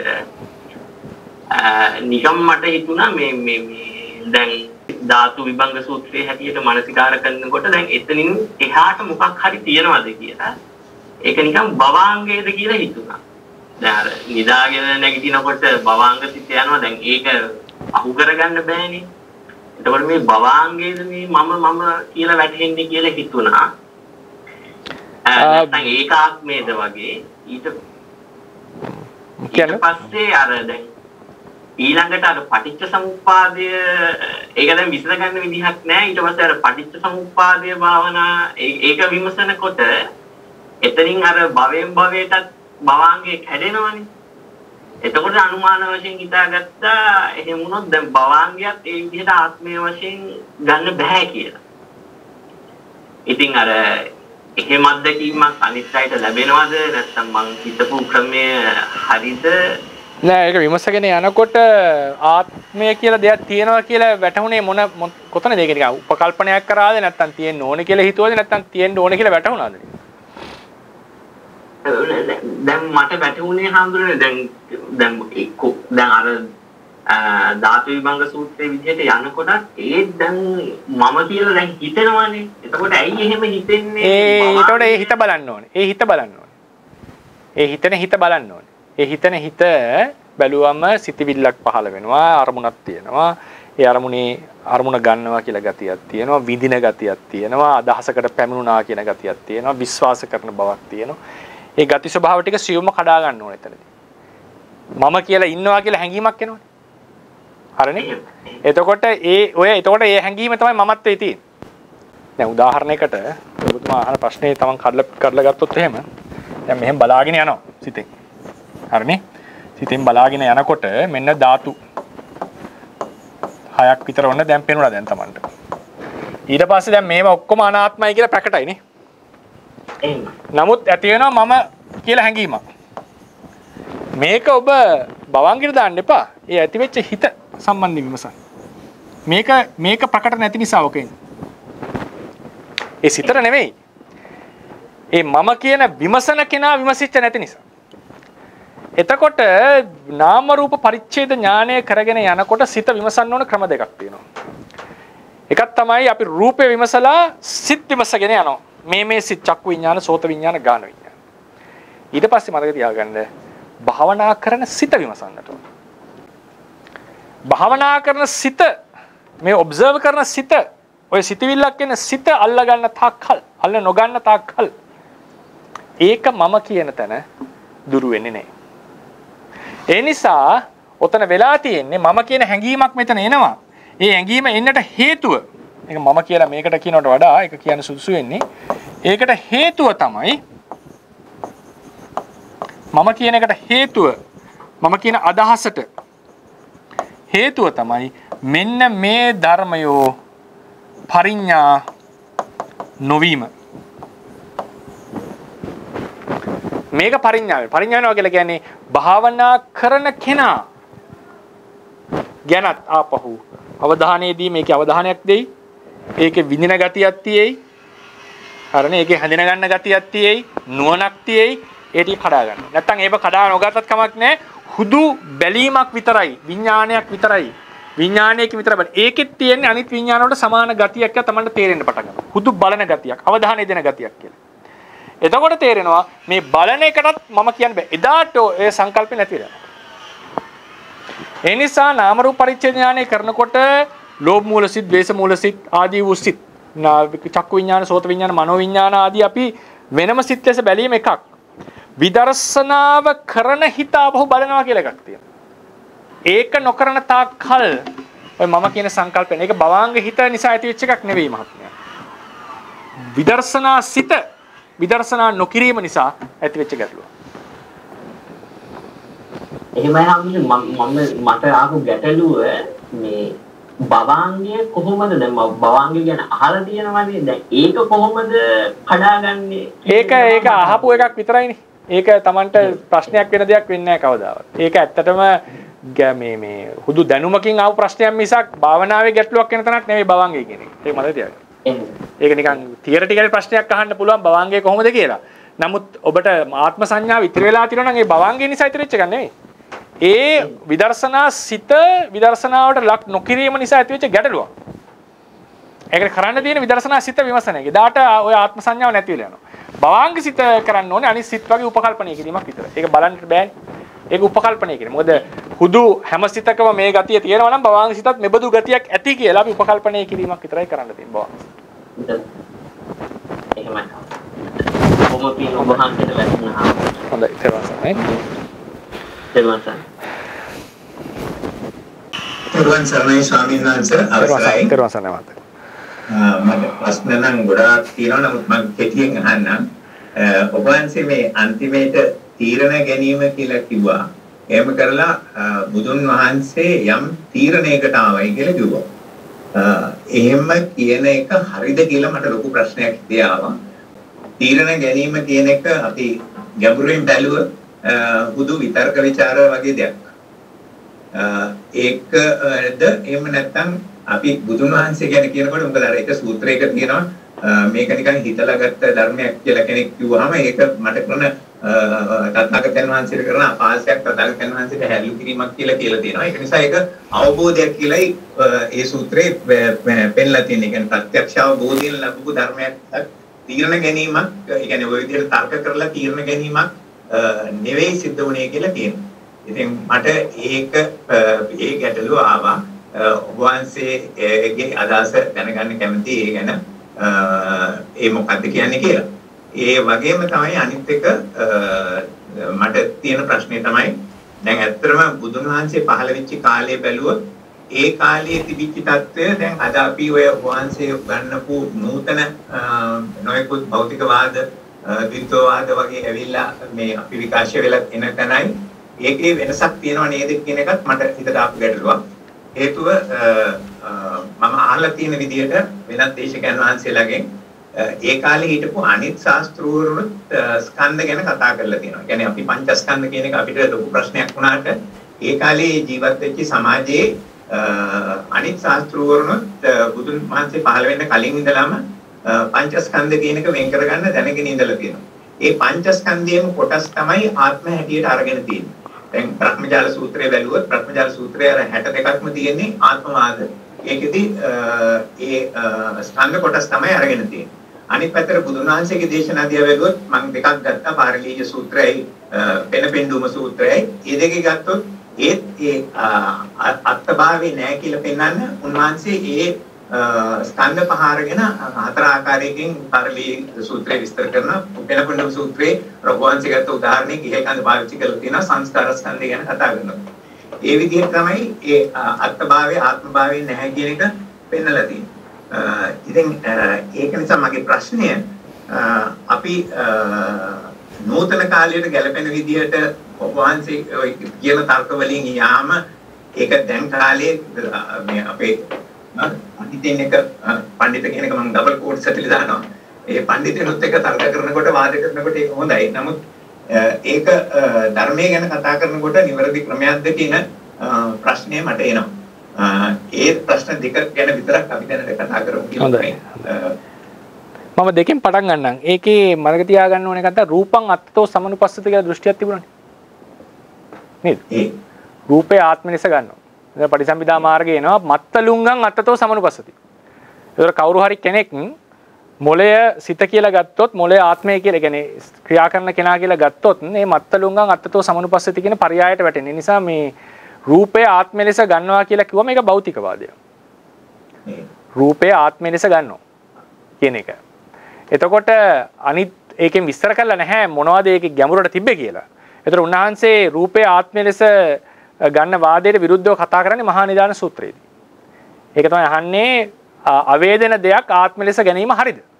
අර අපි කියපු විදීම, අන්ඩර්ස්ටෑන්ඩින් කියන මේ ලක්ෂණ රූපයේ නැති නිසා ඒක ආත්ම ලෙස ගැනීම සුදුසු නැහැ කියන එක වාක්‍යයකින් උන්වහන්සේ ඒක ඩිස්මිස් කරන්නේ. ඒ නිසා මේ කතාවම තමයි මේ තරම් ගැඹුරට මේ බිහේවියර් එක ෆන්ක්ෂනලිසම් කියන තැනින් එන්නේ නැතුව ඇති. නමුත් එකම සන්දර්භය. ඒ තමයි භෞතිකවාදය. මේ රූපය තමයි ආත්මය කියලා කතා කරලා තියෙනවා. ඊට පස්සේ රූප පංච උපාදානස්කන්ධෙන් අන්‍ය වෙච්ච දෙයක් ආත්මය වෙන්නත් පුළුවන්. එතකොට ඒ කාලේ තිබිච්ච වාදයේ මොන මට්ටමින් පැවතුනාද කවරක් දැන් උදාහරණයක් කෙස් ආත්මය ලෙස ගන්නවා. ලොම් ආත්මය ලෙස ගන්නවා. මොළය ආත්මය ලෙස ගන්නවා. මේ කතා කරලා තියෙනවා දේශනාවල. එතකොට අපිට අද ඉඳලා කියන්න බෑ එදා තිබිච්ච වාදයේ කොපමණක්ද කියලා. දැන් දෙසටක් මිත්‍යා දෘෂ්ටිය තියෙනවානේ බ්‍රහ්මජාල සූත්‍රේ. දෙසටක් මිත්‍යා දෘෂ්ටිය කියන එක හොඳට මතක තියාගන්න. දෙසටක් මිත්‍යා දෘෂ්ටිය කියලා ඒක වැදගත් වෙන්නේ භවයෙන් භවයට තියෙන සම්බන්ධය කතා කරපු දෘෂ්ටි ටිකක් විතරයි. මතක තියාගන්න. සියල්ල නැහැ ওই 62. ඕකේ නැහැ අකිරියවාදය. ඕකේ නැහැ නාස්තිකවාදය. ඕකේ නැහැ අහේතුකවාදය. මක්කලි ගෝසාර කතා කරපේ ඕකේ නැහැ දෙසටක් එකේ. ඔය තියෙන පුබ්බන්ත කප්පික අපරන්ත කප්පික කියලා 62ක්. ඒ 62 පූර්ව භවයයි පසු භවයයි අතර තියෙන සම්බන්ධය කතා කරපු එක. විසිවදාරුම් සක්කාය දිට්ඨියත් නැහැ ඔක ඇතුලේ. ඒ සක්කාය දිට්ඨිය පදනම් වෙලා තමයි 62 එන්නේ. ඒ නිසා ඒ කාලේ තිබිච්ච දෘෂ්ටිවාද මෙතකයි කියන ඊළඟට එන පරයය තමයි ධර්මයේ කතා කරනකොට අපි කියන දෙක ධර්ම පොත්වල තියෙන දෙයක් තමයි ඉතිහාසයේ කතාවේ මොනවා තිබුණත් උම්මත්තකෝ විය පුතුජනෝ විය උම්මත්තකයේ කියන්නේ විය හිතන්න පුළුවන්. බඳුයි. ඒ නිසා ඇතිවිය හැකි දෘෂ්ටි මෙපමණයි කියන්න බෑ. නානා ප්‍රකාර දෘෂ්ටිය තියෙන්න පුළුවන්. එතකොට බුදුරජාණන් වහන්සේගේ ධර්මයේ විස්තර කරනකොට ඒ නානා ප්‍රකාර දෘෂ්ටි හැම එකක්ම අහු වෙන ක්‍රමයකට කතා කරනවා. ඒක තමයි දේශනා ක්‍රමය. එහෙම නැතුව ඒක තමයි පරයය දීලා තියෙන්නේ. දැන් උදාහරණයකට මොලේ ආත්ම ලෙස කියන්නේ මත්තලුංගං අත්තතෝ සමනුපස්සති කියන එකට වැටෙනවා. ඒක අපි ගන්න පුළුවන් පටිසම්භිදා මාර්ගය අනුසාරයෙන්. ඒ නිසා ඒ කාලේ තිබිච්ච ඒවා වෙන්න පුළුවන්. ඒ සියලු දෘෂ්ටීන් දුර වෙන්නට දේශනා කරපු දේශනාවක් නිසා අපිට අලුතෙන් තොරතුරු ඇතුළත් කරලා නව චින්තන ගෙනල්ලා මේ ධර්මයේ විස්තර කළ යුතුයි. සහ ඒකට කාලානුරූපව ඒක විස්තර විය යුතුයි. භෞතිකවාදී උන්වහන්සේ ඩිස්මිස් කරපු තැන තමයි අවේදන දෙයක්, මිදීමක් නැති දෙයක්, චින්තනයක් නැති දෙයක් කෙසේනම් ආත්මය ලෙස සලකන්නද කියන එක. ඊළඟට දෙවෙනි එකට පළවෙනි ප්‍රශ්නෙට උත්තරය ගත්තම තීරණ ගැනීම කියන එකෙන් මම අදහස් කරේ උන්වහන්සේ අදහසකට පැමිණියා. කන්ක්ලූෂන් එකට ආවා කියන එකයි මම කියන්නේ. ප්‍රත්‍යක්ෂ අවබෝධය කියන්නේ මේකට විමසීමට. විදර්ශනාව යනු චින්තාමය ඥානයක්. විදර්ශනාව යනු චින්තාමය ඥානයක්. සිතීම මත පදනම් වෙච්ච ඥානයක්. එතකොට චින්තාමය ඒ පරයයන් ගත්තම භාවනා ඥානය වෙන්නේ මාර්ගඵල ටික. සුත්තමේ චින්තාමේ භාවනාමේ කියන ඥාන කඩන්න පුළුවන් নানা ක්‍රම වලට. විදර්ශනාව චින්තාමේ ඥානයක් නිසා අපි අර්ථකථනය කරන්න පුළුවන් එක තැනකදී. හිතීමෙන් ගන්න නුවණක්. තවත් තැනකදී විදර්ශනාව භාවනාමේ ඥානයක්. එතකොට විදර්ශනා ඥානය කල්පනා කිරීම තුළ, ඒ කියන්නේ විමසීම තුළ හට ගන්න දෙයක්. ඒකම විදර්ශනා කතාවේදී පැහැදිලි කරන්න. ප්‍රත්‍යක්ෂ දර්ශනයක් කියලා විදර්ශනාවේ අමුතුවෙන් කරන්න දෙයක් නැහැ. විදර්ශනාවේ කරන්නේ තියෙන දේ විමසන එක. නුවණින් විමසීමක් තියෙන. ඒ නිසා තමයි ලේඩි ෂැඩෝ සායනහස කියන්නේ විදර්ශනාව යනු චින්තාමය නුවණින් පදනම් වෙච්ච ඥානයක් කියන එක. නමුත් ඒක භාවනාමය වෙනවා. මොකද ඒක විමසගෙන යනකොට ඥානය හට ගන්නවා. එතකොට ඒක භාවනාමය ඥානයක් බවට පත් වෙනවා. ඒ නිසා මෙතන සිතීම දැන් සමහරව කියන්න පුළුවන් විතක්ක ਵਿਚාර ඕනේ. සම්මා සංකප්පය කියන්නේ විතරකේ. ආර්ය අෂ්ටාංග මාර්ගයේ කෙලෙස් දුරු කරන මාර්ගාංගය. සම්මා සංකප්ප විස්තර කරන්නේ කොහොමද? තේරවාද ක්‍රමයේ හැටියට. උදාහරණයට මේක නම් මැණිකක් සම්බන්ධයෙන් මේකේ තියෙනවා මේකේ උදාහරණ මේකේ පැති තුනක් තියෙනවා මේ ඩිජිටල් පෑනේ. මේ පැති තුන නිරීක්ෂණය කරන්නට ඕනේ නම් මේක අතට අරගෙන මම ඇඟිලි වලින් කරකවන්නට ඕනේ. එතකොට දැන් පැති තුනම බලන්න පුළුවන්. ඇඟිලි තිබ්බේ නැත්තම් මට එක පැත්තයි පේන්නේ. ඇස් තිබ්බේ නැත්තම් මොකක්වත් පේන්නේ නැහැ. මේක තමයි උපමාව දීලා තියෙන්නේ. සංස්කාර ධර්මය අරගෙන සංස්කාර ධර්මය අනිත්‍ය ලෙස, අනිත් පැත්තට හරවලා දුක්ඛ ලෙස, අනාත්ම ලෙස, තවත් ක්‍රමයේ ගණ්ඩ, රෝග, සල්ල, ආබාධ, ඊති ආදී ලෙසට 40 ක්‍රමයට 42 වෙනි ක්‍රමයට මේ නානා ක්‍රම වලට එකම සංස්කාර ධර්මයේ බලනවා කියලා කියන්නේ හිතනවා කියන එක. ඒක සම්මා සංකල්පය. නානා පැති වලින් බලනවා. සම්මා සංකල්පය තමයි සම්මා දිට්ඨියට උපකාරකංගය. ඒ නිසා තමයි සම්මා සංකල්පය ප්‍රඥා ඉන්ද්‍රියට ප්‍රඥා ශික්ෂාවට දාලා තියෙන්නේ. ඒ නිසා විතර්කයේ ਵਿਚාරයේ කියන එක විදර්ශනාවට ඕනේ නැහැ කියන එක ථේරවාද එකක් නෙවෙයි. ථේරවාද සංකල්පයේ හැටියට විදර්ශනාවට විතර්කයේ අතිශයින්ම අවශ්‍යයි. ඒක ධ්‍යානයට ඕනේ ධ්‍යානාංගයක් ලෙස තියෙන නිසා විදර්ශනාවට එන්නේ සම්මා සංකල්පය ලෙස. සම්මා සංකල්පය ලෙස. මහසී භාවනා ක්‍රමයේදී ඒක හඳුන්වනවා අරමුණට යොමු වීම ලෙස, අරමුණට නැගීම ලෙස. අටුවා ක්‍රමයේදී ඒක පරමාර්ථ ධර්මයක් අරගෙන නානා පැති වලින් හරව බැලීම ලෙස. චින්තනය කිරීම ලෙස. ඒ නිසා විදර්ශනාව චින්තාමය නුවණ පදනම් වෙච්ච දෙයක්. සිතීම පදනම් වෙච්ච. ඒක සුතමය පදනම් කරගෙන සිතීම මත ගොඩනගෙන නුවණක්. හැබැයි මතක තියාගන්න ඒ සිතනකොට නැත්නම් හුදු චින්තාමය කියලා කියන්නේ නැහැ ඒකට. ඒක කියන්න ඕනේ මම. ඒක මට ඉස්සලා කියුණා නම් ඒක වැරදීමක්. ඒක චින්තාමය ඥානය මත පදනම්. එහෙමයි කියන්න ඕනේ. චින්තාමය ඥානය මත පදනම් වෙච්ච දෙයක්. චින්තාමය ඥාණයෙන් හිතනකොට, ඒ කියන්නේ හොඳට විමසගෙන යනකොට අවබෝධය එන්න පටන් ගන්නවා. විමසගෙන මේක අනිත්‍යයි, මේක අනාත්මයි නේද කියලා තමන්ගේ හිත කියන්න පටන් ගන්නවා. ඒකයි මම කියේ සයිකොලොජිකලි ප්‍රශ්නයක් එනවා. මේක දකිනකොට මේක ආත්මයක් වෙන්න බෑනේ. මේක ගති ස්වභාවයක් විතරයිනේ කියලා. මේක තමයි විදර්ශනා ඥානය. හැබැයි විමසීම, බැලීම මේ විදර්ශනා භාවනාව. ඒකට අපි වාක්‍යයක් හදාගන්න කියනවා. ඊට පස්සේ වාක්‍ය හදාගන්න කලින් ධර්මයේ තේරුම් ගන්න. ඊට පස්සේ ධර්මයේ තේරුම් ගන්න වාක්‍යය කියාගෙන අපි ඒක විමසනවා. ප්‍රඥාවෙන් ඒ ධර්මයේ තේරුම් අරගෙන. එතකොට අවබෝධය එන්න පටන් ගන්නවා. ඒකට කියනවා ප්‍රඥාව කියලා. ඒ නිසා මම තීරණය කරා කියන එකේ තේරුම තමයි මේ බුද්ධිමත් ඥානවන්ත ගවේෂණය තුළින් උන්වහන්සේ නිෂ්ඨාවකට පැමිණියා මෙතන ආත්මයක් නැහැ කියන අදහසට. ඒකයි මම කිව්වේ තීරණයකට පැමිණියා කියලා අදහස් කරේ ඒකයි. මොඳමයි ස්වාමීන් වහන්සේ ඒ ගැන බොහොම පිං මට ඒක අලුතෙන් මම ඉගෙන ගත්ත කාරණයක්. මොකද භාවනා කරනකොට ඇත්තටම ධර්මකාරණයක් ගැන සිත ගියත් ඒ කියන්නේ මෙහෙමයි දැන් මට මේ පේන්නේ ස්කන්ධ එහෙම නැත්නම් මට මේ පේන්නේ ධාතු කියලා එහෙම හිතුණා වුණත් ඒ සිතුවිල්ලත් මෙනෙහි කරලා බැහැර කරන්න කියන එක තමයි සමහර ගුරුවරුන්ගෙන් මම ඉගෙනගෙන තියෙන දේ. ඒකයි මම ওই ප්‍රශ්නේ ඇහුවේ. මොකද අර තදින් කාවත්තලා තියෙනවා. එහෙම හිතුන එක වැඩක් නැහැ. මොකද ඒකත් ලෞකික මේ දැනුමක් විතරයි කියලා. නෑ ඔය හිතන ඒ වගේ සිතිවිලි එනවා නම් මේ ස්කන්ධයක් තමයි මේ ආයතනයක් තමයි මේක අනිත්‍යයි නේද කියලා විදර්ශනා ඥාන කියලා කියන්නේ ඒවට. ඒ විදර්ශනා ඥාන සාමාන්‍ය කියන්නේ ඒක එන්ටර්ටේන් කරන්න ඕනේ නැහැ. ඒක ඒකෙම හිත මට මෙහෙම පහළ වුණා බුදුරණන් වහන්සේ සත්‍යයක් නේද කිව්වේ කියලා ඒක එන්ටර්ටේන් කියන්නේ ඒකෙම දිගටම යන්න එපා. ඒකත් හුදු සිතක් ලෙස තීරණ ගත්තම හරි. නමුත් ඒක වැදගත් දෙයක්. ඒ විදර්ශනා ඥානයක් ඒ පහළ වෙන්නේ. ඒක බැහැර කරන්න දෙයක් නෙවෙයි. ඒක වර්ධනය ඒ කියන්නේ ඒක දිගින් නැවත ඒ එන ක්‍රමයටම වඩන්න තියෙනවා. එහෙමයි ස්වාමීන් වහන්සේ මගේ අවසාන කොටස මම අහලා ඉවර කරන්නම්. අවසාන කොටසේ දැන් මට උපවාසය විස්තර කරනකොට චින්තාමය ඥානයක් හැටියට අනිත් ආපු දේ තමයි දැන් බණ අහලත් සමහරු නිවන් දකින්නවා. දැකලා තියෙන බුදුන් වහන්සේගේ කාලේ දැන් අනිවාර්යයෙන්ම දැන් එහෙම වෙනවත් කියලා කියන්න බෑ. නමුත් ඒ කාලේම වෙලා තියෙනවා. එතෙන්දී අර සුතා දතා වචසා පරිචිතා මනසානුපෙක්කිතා දිට්ඨිය සුප්පටි විද්‍යා කියන ක්‍රමයට යනවා කියන එකත් මම අහලා තියෙනවා. ඉතින් ඒතරනම් චින්තාමය ඥානයක් හැටියට තමයි ඩිවෙලොප් වෙන්න ඕන අර වචසා පරිචිතා කියන මට්ටමේ ඉඳලා ඊට පස්සේ මනසානුපෙක්කිතා කියන යනකොට තත්ත්වයට එන්නේ වැඩි සිද්ධ වුණාම දිට්ඨිය සුප්පටි විද්‍යා කියන තත්ත්වයට එනවා. එතකොට ඒ විදිහටයි මේ ධර්මය අවබෝධ වෙන්නේ කියන එක හිතාගත්ත හැකි. නමුත් විදර්ශනාවේදීත් ඒ විදිහේ චින්තාමය ඥානය ඩිවෙලොප් වෙලා ඊට පස්සේ එතනින් ප්‍රත්‍යක්ෂ ඥානයට යනවා කියන එක තමයි මම ඔබ වහන්සේගෙන් අද ඉගෙන ගත්තේ. ඒකම අපි නෑ ධර්ම ශ්‍රවණේ වුණත් එහෙමයි ධර්මය අහලා සුතා දතා කියන එක මතක තියාගන්න. සුතා දතා වචසා කියන්නේ එයා දැන් ධර්ම ශ්‍රවණේ බැහැරට ගිහිල්ලා. ඊට පස්සේ ඒක පාඩම් කරගන්නවා. කියන්න හුරුක වචසා මනසානුපෙක තනියම හිතනවා. මේ තමයි භාවනාව. භාවනාවට බැරි ඊට පස්සේ මනසානුපෙක්කිතා ඒක භාවනාවට ඒක අර්ථය තේරුම් ගන්නවා. දිට්ඨිය සුප්පටි විද්‍යා මේක හොඳටම මේක මෙහෙමයි කියලා ප්‍රත්‍යක්ෂ කරගන්නවා. ඒකට තාම විදර්ශනාවට ආවේ නැහැ. ඒක තාම ධර්මයේ තේරුම් ගත්තා. ඊට පස්සේ මේක නැවත බලන්නට ඕනේ. ඒක නෙත්තියේ එන ක්‍රමය මම විස්තර කරලා දෙන්නම් පස්සේ දවසක. මේ කොහොමද තේරුම් ගත්ත දෙය නැවත මේ ධර්මයේ අරමුණු කරගෙන බලන්නට ඕනේ. එතකොට ditthිය සුප්පටි විද්‍යා කියන තැනට එනකම්ම සාමාන්‍යයෙන් කියන්නේ හොඳට ධර්මයේ තේරුම් ගත්තා කියන එක. ඒක තව පරයයන් තියෙන්න පුළුවන්. ඒක මාර්ගඵල වලට ඇඳලා තියෙනවා වෙන්න පුළුවන්. මම ඒක හරියටම සියල්ලෙන් සියල්ල දන්නේ. නමුත් එතනද හරියට ධර්මයේ තේරුම් ගැනීම. ඉතින් ඒ නිසා විදර්ශන බණ අහලා නැගිටලා ගිහිල්ලා කරන දේ තමයි තියෙන්නේ. බණ අහපු වෙලාවෙම සිද්ධ වෙන දෙයක් නෙවෙයි විස්තර කරලා තියෙන්නේ.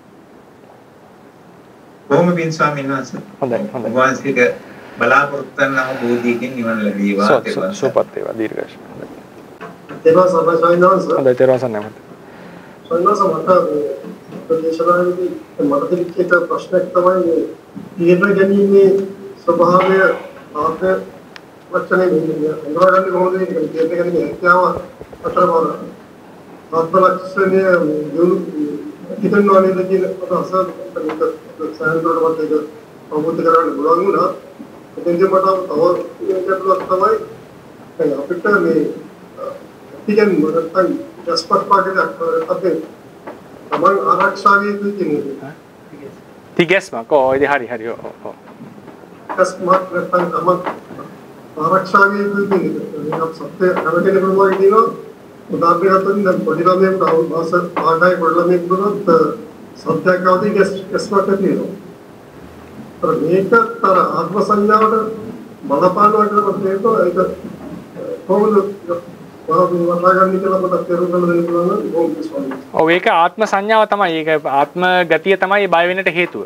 ඒ නිසා ඒක කුඩා කාලේ ධම්ම තියෙන සිද්ධියක්. ඒ කියන්නේ කුඩා කාලේ වුණත් බය වෙන්නේ ගැස්මක් එන්නේ. දැන් අර සමහර නේද මේ ලිසාඩ්ලා හැමනේ බිත්තරෙන් එළියට ආපු ගමන් සමහර කටුස් එහෙම බිත්තරෙන් එළියට ආපු ගමන් ණය එනකොට දුවනවා කඩාගෙන. උදන්නවා මේ ජීවිතේට හානි කරන්න ඉන්න සතෙක් කියලා. ඉතින් ඒ නිසා මේ ආත්ම ස්නේහය කියන එක මුල් බැසගත්ත දෙයක් මුල් චිත්තසංතානේ. ඉතින් ඒ නිසා ආත්ම ස්නේහය තමයි ප්‍රධානම හේතුව මේ බය ඇති වෙන්නට. ඒක නිසා ඒ ආත්ම ස්නේහය ඇත්තට මේක අනුසය මට්ටමින් පවතිනවනේ. පුරාණ අභිධර්මාවතාර ටීකාවේ කියන කතාව තමයි මරණාසන්නයේදී මුලාව ඇති කරන්නේ අනුසය අවිද්‍යාව. ඒකෙදි භවයට තෘෂ්ණාව ඇති කරන අනුසය තෘෂ්ණාව. ඒ කියන්නේ අපි මේ වෙලාවෙත් ආත්ම සංඥාව කියන එක අපිට ලොකු බලපෑමක් අපේ චිත්තසංතතියට කරලා තියෙනවා. ඒ නිසා ගැස්මක් එනකොට සද්දයක් එනකොටම කෙලින්ම ගැස්මක් එනවා. ගැස්ම එන්නේ ආත්ම සංඥාව ඇවිල්ලා බය වෙනව නෙවෙයි. ඒ ආත්ම සංඥාව හේතු කරගෙන කෙලින්ම බය කියන එක උපදිනවා. ඉතින් ඒ නිසා ඒ බයටත් හේතුව ප්‍රධාන වශයෙන්ම ආත්ම සංඥාව.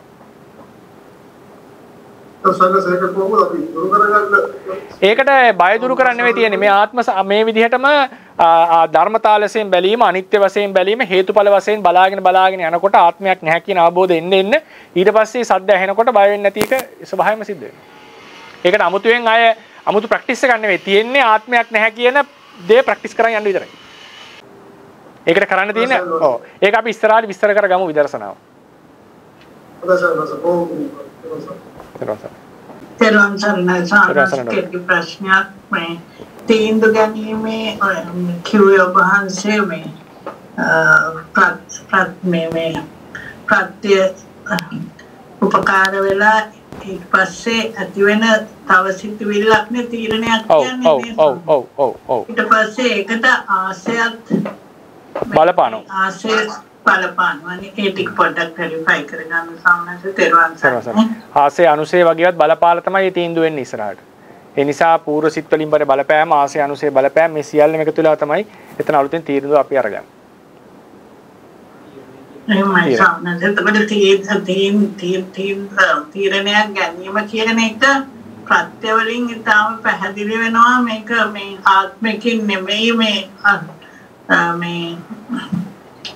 ඉතනේ ප්‍රත්‍ය වලින් සිත් බඳලා චිත්තල බලපෑමෝයි ආශය අනුසය වගේ මේ පරමාර්ථ ජාතික ඒ දේවල් වලින් ඒවයි ඒවයි බලපෑම් හින්දා ඇති වෙන දෙයක් කියන එක නේද වහන්සේ විස්තර කරේ දැන්? නෑ ඒ කියන්නේ මම කියන්න අදහස් කරේ දැන් තීරණයක් ගන්න යනකොට තීරණ දෙකක් තියෙනවා නම් ඒකට මුලින්ම අපිට දැන් තීරණයක් ගන්නකොට ඒක එනවනේ ආත්ම සංඥාවක් ගතියක් එනවනේ. තීරණය ගත්තේ කවුද කියලා පුද්ගලයා කියලා ප්‍රශ්නයක් එනවනේ. එතකොට මේ තීරණ ගැනීම අපි යොමු කරන්නේ චිත්ත පරම්පරාවට. එතකොට මේ චිත්ත පරම්පරාව ඇතුලේ මේ පූර්ව සිත් වලින් ලොකු බලපෑමක් තියෙනවා. හරිනේ. එතකොට ඒ process එක ඇතුලේ අපිට options දෙකම විද්‍යමාන වෙනවා. එතකොට ඒ පූර්ව දැන් මේක සම්බන්ධයෙන් මෙහෙම බැලුවා, අනිත් එක සම්බන්ධයෙන් මෙහෙම බැලුවා. එතකොට ඒ දෙකේම බලපෑම් මේ සිතට එනවා දැන්. ඒතර මට options දෙකක් එනවා කියලා. එතකොට ඒ චිත්ත පරම්පර ඒ කියන්නේ එක සිතකින් විස්තර කරන්න පුළුවන් දෙයක් නෙවෙයි මේක. එතකොට ඒ චිත්ත පරම්පරාවේ අවසානයේදී අපි තීරණයක් ගන්නවා මේකටද යන්නේ කියන එක විස්තර කරනවා. එතකොට ඒක සියල්ලම අර අපි හිතපු ක්‍රමය දැන් ගත්ත තොරතුරු විමසගෙන ආපු ක්‍රම දෙකම බලපාලා තියෙනවා මේකට තීන්දුව ගන්නට. නමුත් මේ මුළු සිද්ධියම එකක් ලෙස ගත්තට පස්සේ කලින්ම අපිට කියන්නට බෑ ඒ process දෙක යන්නට කලින් කියන්නට බෑ මොන තීන්දුව මෙයා ගනීද කියලා. ඒ තීන්දුවේ බරභාවයක් විතරයි අපිට කියන්න පුළුවන්. ඒතර process එක ඇතුලේ ඒ අනාත්ම ධර්ම වලින්ම මේ සිද්ධිය සිද්ධ කරගෙන තියනවා කියන එකයි මට කියන්න ඕන. පැහැදිලි ස්වාමීන් විස්තර කරේ එක සිතකින් නෙමෙයි හැබැයි මේක චිත්ත සංතානය තුලම ඇති වෙන දෙයක් මිසක් ආත්මය වෙන නෙවෙයි කියන එක නේද? ඒක තමයි මට කියා ගන්න ඕනේ. තීරණය ගන්න මේ process එකමයි තීරණය අරගෙන තියෙන්නේ. එහෙමයි හැබැයි ඒකේ options දෙක තුනක් තියෙන නිසා එතන අපි මේ මුළු කතාවම විස්තර කරගත්තම මේ options දෙක තුනටම යන්න පුළුවන් සම්භාවිතාව තියෙනවා එතන. එහෙමයි ඒකයි ආශය අනුසයක් බලපාලා තියෙනවා. ඒතර බොහෝ දුරට ඩිටර්මින් ගතියක් එනවා. නමුත් ඒක 100% නෙවෙයි. එහෙමයි තෙරුවන් සරණයි. තෙරුවන් සරණයි ස්වාමීන් වහන්සේ. තීරණ ගැනීම සම්බන්ධව මට පොඩි ප්‍රශ්නයක් අහගන්න තියෙනවා. මේ ඒ තීරණ ගන්න ඒක වක්කලට ගති ස්වභාව කියන ඔබ වහන්සේ කිව්වේ ගති ස්වභාව අනුවන වැඩ කරන්න අපි චිත්ත උප්පාද. එතකොට ඒ ඔක්කොම එකිනෙකට වෙනස් ඒවා කියලා ඔබ ග්‍රාෆ් එකක් ඇඳලා පෙන්නනවානේ. ඒ පෙන්නනකොට මම කියන එක නෙමෙයි මේක හැම එකක්ම ගති ස්වභාව එකිනෙකට වෙනස් වූ ධර්ම කියලා. එතකොට ඒ ධර්ම වෙනස් වෙන්නේ කොහොමද සවන දැන් අපි දැන් ධර්ම කරුණාවක් ගැන මානසිකාරය කරලා අපිට තේරුම් නැත්නම් වහන්සේලාගෙන් විමසපුවාම වහන්සේලා අපිට ඒ සම්බන්ධව විස්තර කරගෙන යනවනේ අපිට පැහැදිලි කරනවනේ. ඒ පැහැදිලි කරන වෙලාවට අපේ සිතේ චිත්තුපාද වෙනස් වෙන්නේ කොහොමද සමහරවිට අපි දැන් ඕක ගැනම හිතා ඉන්නවා ඔය ප්‍රශ්න ගැනම හිතා ඉන්නවා චිත්තුපාද හැම එකකම ගති ස්වභාවය කැඩෙන හැම එකම එකිනෙකට වැඩි වෙනස් වෙනවා කියලා බාහිර දේශනා කරනවානේ ඒක කොහොමද සිද්ධ වෙන්නේ සමහරවිට එතකොට අපේ සිත තාම කැඩලා නැහැ නේ ඔය ප්‍රශ්නේම තියෙන්නේ ඒක මට ප්‍රශ්නයක් කොහොමද එතන මම අදහස් කරේ එකම අරමුණ අරගත්තත් ඒක විමසනකොට වෙනම ධර්ම දෙකක් කියලා වැටහෙනවා එකම අරමුණේ එකම ફોකස් එකේ හිටියත් සිත් පහළ වෙනව නැවත ඒ එක සිතක් එකිනෙකට වෙනස් වෙනියු ඒක සියුම් වෙනස්කමක් තියෙනවා ඒ නිසායි මම කිව්වේ අලුත් ධර්ම කියලා ඒ සියුම් වෙනස්කමට නැතුව මේ ਸਰව සම්පූර්ණයෙන් වෙන අරමුණක් ගත්ත කියන අර්ථයෙන් නෙවෙයි ඒ අපිට දැනෙන්නේ නැහැ ඒක නේද ඒක විමසන නුවණින් විමසනකොට තේරෙනවා ඒක තෙරුවන් සරණයි එහෙනම් අද දවසේ අපි කතා කරන්නට යෙදුනේ සිතේ අනාත්මය ප්‍රකට කරගන්න හැටි සම්බන්ධයෙන්. එතකොට ඒකෙන් අපි බුදුරජාණන් වහන්සේගේ ගවේෂණයේ සම්බන්ධයෙන් යම් අවබෝධයකට පැමිණියා. අනිත් දවසේදී අපි තවත් මාතෘකාවක් කතා කරනවා. විශේෂයෙන්ම කතා කරන්න බලාපොරොත්තු වෙන්නේ නාමයේ සහ රූපයේ අතර තියෙන අන්තර් සම්බන්ධතාවය ගැන. එහෙනම් අද දවසේ දේශනාව අපි අවසන් කරනවා. මේ රස කරගන්න දෙනා කුසල සම්භාරයේ තව තවත් ධර්මඥාන භාවනා ඥාන දියුණු කරගෙන නිවනින් සැනසෙන්නටම හේතු වේවා. බුද්ධ ශාසනයේ චිරස්ථිතිය පිණිසත් හේතුපනිශ්‍රේ වේවා කියලා ප්‍රාර්ථනා කරනවා. බුද්ධ ශාසනං චිරන් තිට්ඨතු. බුද්ධ ශාසනං චිරන් තිට්ඨතු. බුද්ධ ශාසනං චිරන් තිට්ඨතු. සාදු සාදු සාදු